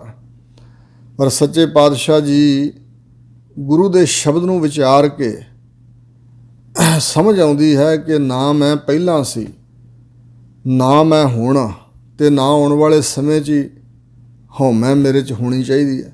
ਭਾਵ ਮੇਰੀ ਹਉਮੈ ਮਰ ਜਾਵੇ ਗੁਰੂ ਦੇ ਸ਼ਬਦ ਰਾਹੀਂ, ਤੇ ਫਿਰ ਹੀ ਤੇਰੇ ਦਰ 'ਤੇ ਪ੍ਰਵਾਨ ਹੋ ਸਕਦਾ ਹਾਂ। ਹੋਰ ਜੋ ਕੁਝ ਕਰਮ ਕਰਨਾ ਹੰਗਤਾ ਨੂੰ ਨਾ ਮਾਰ ਕੇ, ਸ਼ਬਦ ਦੀ ਵਿਚਾਰ ਨਾ ਕਰਕੇ, ਖੋਟੀ ਮੱਤ ਨਹੀਂ ਅੰਦਰੋਂ ਜਾਵੇਗੀ। ਤੇ ਜਿਹੜੀ ਹੋਰ ਮੱਤ ਹੈ ਗੁਰੂ ਮੱਤ ਤੋਂ ਬਗੈਰ, ਉਹ ਵਿਕਾਰ ਵਿਅਰਥ ਮੱਤ ਹੈ। ਮਹੱਲਾ ਪਹਿਲਾ। ਪਹਿਲੇ ਪਾਤਸ਼ਾਹ ਜੀ ਸ਼ਲੋਕ ਉਚਾਰਦੇ ਨੇ, ਵਸਤਰ ਪਖਾਲ ਪਖਾਲੇ ਕਾਇਆ। ਜਿਹੜਾ ਕੱਪੜੇ ਬਹੁਤ ਧੋਂਦਾ ਆਪਣੇ ਤੇ ਕਾਇਆ ਨੂੰ ਪਖਾਲੇ, ਧੋਵੇ ਬਹੁਤਾ ਬਹੁਤਾ, ਆਪੇ ਸੰਜਮ, ਆਪਣੇ ਆਪ 'ਚ ਹੀ ਕਹੇ ਮੈਂ ਬੜਾ ਸੰਜਮੀ ਬਣ ਗਿਆ ਹਾਂ। ਅੰਤਰ ਮੈਲ ਲੱਗੀ ਨਹੀਂ ਜਾਣ, ਜਿਹੜੀ ਹਿਰਦੇ ਦੇ ਅੰਦਰ ਮੈਲ ਲੱਗੀ ਉਸ ਨੂੰ ਜਾਣਦਾ ਹੀ ਨਹੀਂ ਹੈ। ਬਾਹਰ ਆਓ ਮਲ ਧੋਵੇ, ਬਾਹਰੋਂ ਮਲ ਕੇ ਚੰਗੀ ਤਰ੍ਹਾਂ ਸਰੀਰ ਦੀ ਮੈਲ ਹੀ ਧੋਂਦਾ। ਅੰਧਾ ਭੂਲ ਪਿਆ ਜਮ ਜਾਲੇ, ਉਹ ਅੰਨਾ ਅਗਿਆਨੀ ਜੀਵ ਵਾਹਿਗੁਰੂ ਜੀ ਤੋਂ ਭੁੱਲਿਆ ਹੋਇਆ ਪੈ ਗਿਆ ਜਮ ਦੇ ਜਾਲ ਵਿੱਚ। ਵਸਤ ਪਰਾਈ ਆਪਣੀ ਕਰ ਜਾਣਾ, ਹਉਮੈ ਵਿੱਚ ਦੁੱਖ ਕਾਲੇ। ਵਸਤੂ ਪਰਾਈ ਹੈ ਸਰੀਰ, ਜਿੰਨੇ ਵੀ ਪਦਾਰਥ ਨੇ, ਪਰਾਈ ਵਸਤੂ ਨੂੰ ਆਪਣੀ ਕਰਕੇ ਜਾਣਦਾ ਤੇ ਹਉਮੈ ਹੰਕਾਰ 'ਚ ਪਿਆ ਹੋਇਆ ਦੁੱਖ ਝੱਲਦਾ ਹੈ। ਦੁੱਖ ਘਾਲੇ, ਸਹਾਰਦਾ ਦੁੱਖਾਂ ਨੂੰ। ਨਾਨਕ ਗੁਰਮੁਖ ਹਉਮੈ ਟੁੱਟੈ, ਤਾਂ ਹਰ ਹਰ ਨਾਮ ਤੇ ਆਵੈ। ਸਤਿਗੁਰੂ ਜੀ ਕਹਿੰਦੇ ਨੇ ਕਿ ਜੇ ਗੁਰਾਂ ਦੇ ਸਨਮੁਖ ਹੋ ਜਾਏ, ਗੁਰੂ ਨੂੰ ਮੁੱਖ ਰੱਖ ਕੇ ਚੱਲੇ, ਗੁਰੂ ਦੇ ਅਨੁਸਾਰੀ ਹੋ ਕੇ ਚੱਲੇ, ਤਾਂ ਫਿਰ ਹੰਗਤਾ ਟੁੱਟਦੀ ਅੰਦਰੋਂ, ਤਾਂ ਹਰ ਹਰ ਨਾਮ ਤੇ ਆਵੇ। ਫਿਰ ਜਿਸ ਦੀ ਹੰਗਤਾ ਟੁੱਟ ਜਾਂਦੀ ਅੰਦਰੋਂ, ਫਿਰ ਉਹ ਵਾਹਿਗੁਰੂ ਵਾਹਿਗੁਰੂ ਨਾਮ ਦਾ ਹੀ ਧਿਆਨ ਕਰਦਾ ਹੈ, ਵਾਹਿਗੁਰੂ ਵਾਹਿਗੁਰੂ ਨਾਮ ਨੂੰ ਸਿਮਰਦਾ ਹੈ। ਨਾਮ ਜਪੇ ਨਾਮੋ ਰਾਧੇ, ਰਸਨਾ ਨਾਲ ਵੀ ਨਾਮ ਹੀ ਜਪਦਾ, ਹਿਰਦੇ ਕਰਕੇ ਵੀ ਨਾਮ ਹੀ ਆਰਾਧਨਾ ਕਰਦਾ ਹੈ, ਸਿਮਰਦਾ ਹੈ। ਨਾਮੇ ਸੁਖ ਸਮਾਵੈ, ਤੇ ਵਾਹਿਗੁਰੂ ਦੇ ਨਾਮ ਦੁਆਰਾ ਹੀ ਆਤਮਿਕ ਸੁਖ ਵਿੱਚ ਉਹ ਸਮਾ ਜਾਂਦਾ ਹੈ। ਪਵੜੀ। ਕਾਇਆ ਹੰਸ ਸੰਜੋਗ ਮੇਲ ਮਿਲਾਇਆ। ਇਹ ਕਾਇਆ ਜਿਹੜੀ ਦੇਹ ਹੈ ਤੇ ਹੰਸ ਜੀਵ ਆਤਮਾ, ਇਹਨਾਂ ਦੋਵਾਂ ਦਾ ਸੰਯੋਗ ਕਰਕੇ ਪਰਮੇਸ਼ਰ ਨੇ ਇੱਕ ਦੂਜੇ ਨਾਲ ਇਹਨਾਂ ਨੂੰ ਮਿਲਾਇਆ ਹੈ। ਕਾਇਆ ਰਚੀ ਹੈ, ਵਿੱਚ ਜੀਵ ਆਤਮਾ ਹੰਸ ਆਤਮਾ ਵਿੱਚ ਪਾਇਆ। ਇੰਝ ਸੰਯੋਗ ਇਹਨਾਂ ਦਾ ਬਣਾ ਕੇ ਇਹਨਾਂ ਨੂੰ ਇਸ ਮੇਲ ਵਿੱਚ ਮਿਲਾ ਦਿੱਤਾ ਹੈ। ਤਿਨਹੀ ਕੀਆ ਵਿਯੋਗ ਜਿਨ ਉਪਾਇਆ, ਜਿਸ ਪ੍ਰਮਾਤਮਾ ਨੇ ਇਹ ਸਾਰਾ ਜਗਤ ਉਪਾਇਆ ਰਚਿਆ ਹੈ, ਉਸ ਨੇ ਵਿਯੋਗ ਵੀ ਬਣਾਇਆ ਹੋਇਆ। ਇਸ ਕਾਇਆ ਦਾ ਤੇ ਹੰਸ ਜੀਵ ਆਤਮਾ ਦਾ ਆਪਸ ਵਿੱਚ ਵਿਛੋੜਾ ਵੀ ਪਏਗਾ। ਸਦਾ ਇਸ ਜੀਵ ਆਤਮਾ ਨੇ, ਇਸ ਕਾਇਆ, ਇਸ ਦੇਹੀ, ਇਸ ਸਰੀਰ ਦੇ ਵਿੱਚ ਨਹੀਂ ਰਹਿਣਾ। ਇਹ ਵਿਯੋਗ ਵੀ ਪਰਮਾਤਮਾ ਨੇ ਰਚਿਆ ਹੋਇਆ। ਬਲਕਿ ਫਰੀਦ ਨੇ ਕਿਹਾ ਹੈ ਕਿ ਜਿਤ ਦਿਹਾੜਾ ਧਨ ਵਰੀ ਸਾਹੇ ਲੈ ਲਿਖਾਏ। ਜਿਸ ਤਰ੍ਹਾਂ ਕੋਈ ਇਸਤਰੀ ਵਿਆਹੀ ਜਾਂਦੀ ਆ ਤੇ ਉਹਦਾ ਵਿਆਹ ਇੱਕਦਮ ਨਹੀਂ ਹੋ ਜਾਂਦਾ, ਪਹਿਲਾਂ ਕੁਝ ਸਮੇਂ ਪਹਿਲਾਂ ਸੰਜੋਗ ਸਾਹਾ ਜਿਹੜਾ ਹੈ ਨਾ ਦਿਨ, ਉਹ ਰੱਖਿਆ ਜਾਂਦਾ, ਮੁਕਰਰ ਕੀਤਾ ਜਾਂਦਾ। ਇਸੇ ਪ੍ਰਕਾਰ ਜਦੋਂ ਇਹ ਜੀਵ ਸਰੀਰ ਵਿੱਚ ਆਇਆ, ਜੀਵ ਆਤਮਾ, ਇਹਦੇ ਸਰੀਰ 'ਚ ਆਉਣ ਤੋਂ ਪਹਿਲਾਂ ਇਸ ਸਰੀਰ ਦੇ ਖਾਤਮੇ ਦਾ ਵਿਯੋਗ ਦਾ ਸਮਾਂ ਵੀ ਪ੍ਰਮਾਤਮਾ ਲਿਖ ਦਿੱਤਾ ਹੈ। ਮੂਰਖ ਭੋਗੇ ਭੋਗ ਦੁੱਖ ਸਵਾਇਆ। ਮੂੰਹ ਇੰਦਰੀਆਂ ਨੂੰ ਜਿਹਨੇ ਮੂਹਰੇ ਰੱਖਿਆ ਹੋਇਆ, ਸੋ ਇਸ ਪ੍ਰਕਾਰ ਆਪਣੀ ਮੈਂ ਨੂੰ ਜਿਹਨੇ ਮੂਹਰੇ ਰੱਖਿਆ ਹੋਇਆ, ਮੂਰਖ, ਆਪਣੀ ਮਰਜ਼ੀ ਕਰਨ ਵਾਲਾ, ਵਾਹਿਗੁਰੂ ਨੂੰ ਭੁੱਲ ਕੇ ਅਨੇਕਾਂ ਪਦਾਰਥਾਂ ਨੂੰ ਭੋਗਦਾ ਹੈ, ਭੋਗਾਂ ਨੂੰ ਭੋਗਦਾ ਹੈ। ਦੁੱਖ ਸਵਾਇਆ, ਇਹ ਸਾਰਾ ਦੁੱਖ ਹੀ ਇਕੱਠਾ ਕਰ ਰਿਹਾ। ਜੋ ਮੂਰਖ ਭੋਗ ਭੋਗਦਾ, ਭੋਗ ਬੀਜ ਬੋਵਸ ਕੀਆ ਆਪਣਾ ਪਾਵੇ। ਜਿਹੜਾ ਵਾਹਿਗੁਰੂ ਨੂੰ ਭੁੱਲ ਕੇ ਭੋਗਾਂ 'ਚ ਖਚਤ ਹੋਣਾ ਹੈ, ਅਗਲੇ ਜਨਮਾਂ ਦੇ ਬੀਜ ਬੀਜਣੇ ਹਨ। ਇਉਂ ਬਸ ਵਾਇਆ, ਸਾਰਾ ਦੁੱਖ ਇਕੱਠਾ ਕਰ ਲਿਆ। ਸੁੱਖੋਂ ਉੱਠੇ ਰੋਗ ਪਾਪ ਕਮਾਇਆ। ਜਦੋਂ ਸੁੱਖ ਵਿੱਚ ਗਲਤਾਨ ਹੋ ਗਿਆ ਵਿਅਕਤੀ, ਤੇ ਇਸ ਸੁੱਖ ਦੇ ਵਿੱਚੋਂ ਫਿਰ ਰੋਗ ਉਤਪੰਨ ਹੁੰਦੇ ਨੇ। ਮਿੱਠਾ ਕਰਕੇ ਖਾਇਆ ਪਿਆਰੇ, ਤਿੰਨ ਤਨ ਕੀਤਾ ਰੋਗ। ਕੌੜਾ ਹੋਏ ਪਤਿਸ਼ਟਿਆ ਪਿਆਰੇ, ਤਿਸਤੇ ਉਪਜਿਆ ਸੋਗ। ਭੋਗ ਪੁੰਚਾਏ ਭੁਲਾਇਨ ਪਿਆਰੇ, ਉਤਰੈ ਨਹੀਂ ਵਿਜੋਗ। ਸੋ ਇਸ ਪ੍ਰਕਾਰ ਸੁੱਖ ਦੇ ਵਿੱਚ ਪ੍ਰਮਾਤਮਾ ਬਿਲਕੁਲ ਹੀ ਵਿਸਰ ਜਾਂਦਾ, ਤੇ ਪ੍ਰਮਾਤਮਾ ਦੇ ਵਿਸਰਨ ਕਰਕੇ ਦੁੱਖ ਤਦੇ ਜਾਂ ਵਿਸਰ ਜਾਵੇ। ਭੁੱਖ ਵਿਆਪੈ ਬਹੁ ਵਿਧ ਧਾਵੈ। ਸੁੱਖ ਵਿੱਚੋਂ ਰੋਗ ਉਤਪੰਨ ਹੋਏ, ਕਿਉਂਕਿ ਸੁੱਖਾਂ 'ਚ ਗਲਤਾਨ ਹੋਇਆਂ ਸੁੱਖਾਂ ਦੀ ਬਿਰਧੀ ਵਾਸਤੇ, ਹੋਰ ਸੁੱਖ ਵਧਾਉਣ ਵਾਸਤੇ ਪਾਪ ਕਮਾਇਆ ਜੀਵ ਨੇ। ਹਰਖੋਂ ਸੋਗ ਵਿਯੋਗ ਉਪਾਏ ਖਪਾਇਆ। ਜਿੱਥੇ ਹਰਖ ਖੁਸ਼ੀ ਹੈ, ਉੱਥੇ ਸੋਗ ਵੀ ਵਿਆਪੇਗਾ। ਜਿਸ ਚੀਜ਼ ਦੇ ਮਿਲਾਪ ਦੀ, ਪਦਾਰਥ ਦੇ ਪ੍ਰਾਪਤ ਹੋਣ ਦੀ ਖੁਸ਼ੀ ਹੈ, ਉਹਦੇ ਵਿਛੜ ਜਾਣ ਦਾ ਉਦੋਂ ਵੱਡਾ ਸੋਗ ਵੀ ਹੈ। ਹਰਖ ਤੋਂ ਫਿਰ ਸੋਗ ਵੀ ਬਣਿਆ, ਵਿਜੋਗ ਤੇ ਵਿਜੋਗ ਵਿਛੋੜਾ ਪਿਆ। ਹਰਖ ਖੁਸ਼ੀ ਹੋਈ ਕਿਸੇ ਦੇ ਮਿਲਣ ਕਰਕੇ, ਕੋਈ ਪਦਾਰਥ ਪ੍ਰਾਪਤ ਕਰਨ ਕਰਕੇ, ਵਿਜੋਗ ਵਿਛੋੜਾ ਪਿਆ ਤੇ ਸੋਗ ਪੈਦਾ ਹੋਇਆ। ਜਾਂ ਇੰਝ ਕਹਿ ਲਓ, ਸੋਗ ਤੋਂ ਫਿਰ ਵਿਜੋਗ ਦੁੱਖ ਬਣਿਆ।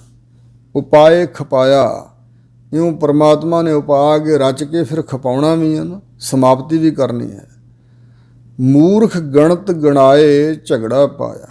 ਜੋ ਮੂਰਖ ਹੈ, ਆਪਣੇ ਆਪ ਨੂੰ, ਹੰਕਾਰ ਨੂੰ ਹੀ, ਮਨ ਨੂੰ ਮੂਹਰੇ ਰੱਖ ਕੇ ਚੱਲਦਾ, ਸੋ ਇਸ ਪ੍ਰਕਾਰ ਉਹਨੇ ਅਨੇਕਾਂ ਤਰ੍ਹਾਂ ਦੀਆਂ ਗਿਣਤੀਆਂ, ਹਿਸਾਬਾਂ ਕਿਤਾਬਾਂ 'ਚ ਪੈ ਕੇ ਝਗੜਾ ਹੀ ਗਲ ਪਾਇਆ ਹੋਇਆ। ਸਤਿਗੁਰ ਹੱਥ ਨਿਬੇੜ ਝਗੜ ਚੁਕਾਇਆ। ਸਤਿਗੁਰੂ ਮਹਾਰਾਜ ਸੱਚੇ ਪਾਤਸ਼ਾਹ ਦੇ ਹੱਥ ਵਿੱਚ ਨਿਬੇੜਾ ਹੈ। ਇਹਦੇ ਕਰਮਾਂ ਦਾ ਨਿਬੇੜਾ ਸਤਿਗੁਰੂ ਦੇ ਹੱਥ ਵਿੱਚ ਹੈ। ਝਗੜ ਚੁਕਾਇਆ, ਜੇ ਸਤਿਗੁਰੂ ਰਹਿਮਤ ਕਰਨ ਤਾਂ ਇਹਦੇ ਸਾਰੇ ਝਗੜੇ ਸੱਚੇ ਪਾਤਸ਼ਾਹ ਦੂਰ ਕਰ ਦੇਣ। ਜੇ ਸਤਿਗੁਰੂ ਦੀ ਸ਼ਰਨ ਵਿੱਚ ਆਏ ਤਾਂ ਫਿਰ ਇਹਦੇ ਝਗੜੇ ਚੁਕਾਏ ਜਾ ਸਕਦੇ ਨੇ, ਦੂਰ ਹੁੰਦੇ ਨੇ। ਸਤਿਗੁਰੂ ਦੇ ਚਰਨਾਂ 'ਚ ਆਉਣ ਤੋਂ, ਸਤਿਗੁਰੂ ਦਾ ਉਪਦੇਸ਼ ਮੰਨਣ ਤੋਂ ਬਗੈਰ, ਸਤਿਗੁਰੂ ਨੂੰ ਤਨ ਮਨ ਧਨ ਅਰਪਣ ਕਰਨ ਤੋਂ ਬਗੈਰ ਇਹ ਜਿਹੜਾ ਝਗੜਾ ਪਿਆ ਹੋਇਆ ਗਲ ਜੰਮਣ ਮਰਨ ਦਾ, ਇਹ ਨਿਬੜਦਾ ਨਹੀਂ ਹੈ। ਕਰਤਾ ਕਰੇ ਸੋ ਹੋਗ, ਨਾ ਚੱਲੇ ਚਲਾਇਆ। ਹਜ਼ੂਰ ਕਹਿੰਦੇ ਜੋ ਕਰਤਾ ਕਰੇ ਸੋ ਹੋਗ ਹੋਵੇਗਾ, ਨਾ ਚੱਲੇ ਚਲਾਇਆ। ਵਾਹਿਗੁਰੂ ਕਰਤੇ ਅਕਾਲ ਪੁਰਖ ਦਾ ਜਿਹੜਾ ਹੁਕਮ ਹੈ, ਕਿਸੇ ਦੇ ਚਲਾਇਆ ਚੱਲਦਾ ਨਹੀਂ। ਪਰਮਾਤਮਾ ਕਿਸੇ ਦਾ ਚਲਾਇਆ ਨਹੀਂ ਚੱਲਦਾ। ਪਰਮਾਤਮਾ ਦਾ ਹੁਕਮ ਇੱਧਰ ਉੱਧਰ ਨਹੀਂ ਕੀਤਾ ਜਾ ਸਕਦਾ ਭਈ ਉਹਨੂੰ ਰੋਕ ਦਿੱਤਾ ਜਾਏ, ਨਹੀਂ। ਜੋ ਕਰਤਾ ਅਕਾਲ ਪੁਰਖ ਵਾਹਿਗੁਰੂ ਜੀ ਕਰਦੇ ਹਨ, ਸੋ ਹੀ ਹੁੰਦਾ ਸੀ ਪਿੱਛੇ, ਹੁਣ ਹੋ ਰਿਹਾ, ਅੱਗੇ ਨੂੰ ਵੀ ਹੋਗ ਹੋਵੇਗਾ। ਨਾ ਚੱਲੇ ਚਲਾਇਆ, ਉਹ ਚਲਾਏ ਮਾਨ ਨਹੀਂ ਹੋਵੇਗਾ। ਵਾਹਿਗੁਰੂ ਦਾ ਹੁਕਮ ਅਟਲ ਹੈ। ਜਿਵੇਂ ਪਰਮਾਤਮਾ ਅਟਲ ਹੈ, ਇਸੇ ਤਰ੍ਹਾਂ ਵਾਹਿਗੁਰੂ ਅਕਾਲ ਪੁਰਖ ਦਾ ਹੁਕਮ ਵੀ ਅਟਲ ਹੈ। ਇੱਥੋਂ ਤੱਕ ਇਹ ਮਾਝ ਰਾਗ ਦੀ ਵਾਰ ਦੀਆਂ 4 ਪੌੜੀਆਂ ਤੇ ਇਸ ਦੇ ਨਾਲ ਜਿੰਨੇ ਸ਼ਲੋਕ ਹਨ, ਕੁਝ ਸ਼ਲੋਕ ਸਤਿਗੁਰੂ ਨਾਨਕ ਦੇਵ ਜੀ ਦੇ ਹਨ, ਕੁਝ ਵਿੱਚ ਸ਼ਲੋਕ ਸ੍ਰੀ ਗੁਰੂ ਅੰਗਦ ਦੇਵ ਮਹਾਰਾਜ ਜੀ ਦੇ ਵੀ ਆਏ ਹਨ। ਇਹ 4 ਪੌੜੀਆਂ ਦੀ ਇੱਥੋਂ ਤੱਕ ਵਿਚਾਰ ਹੋਈ ਹੈ।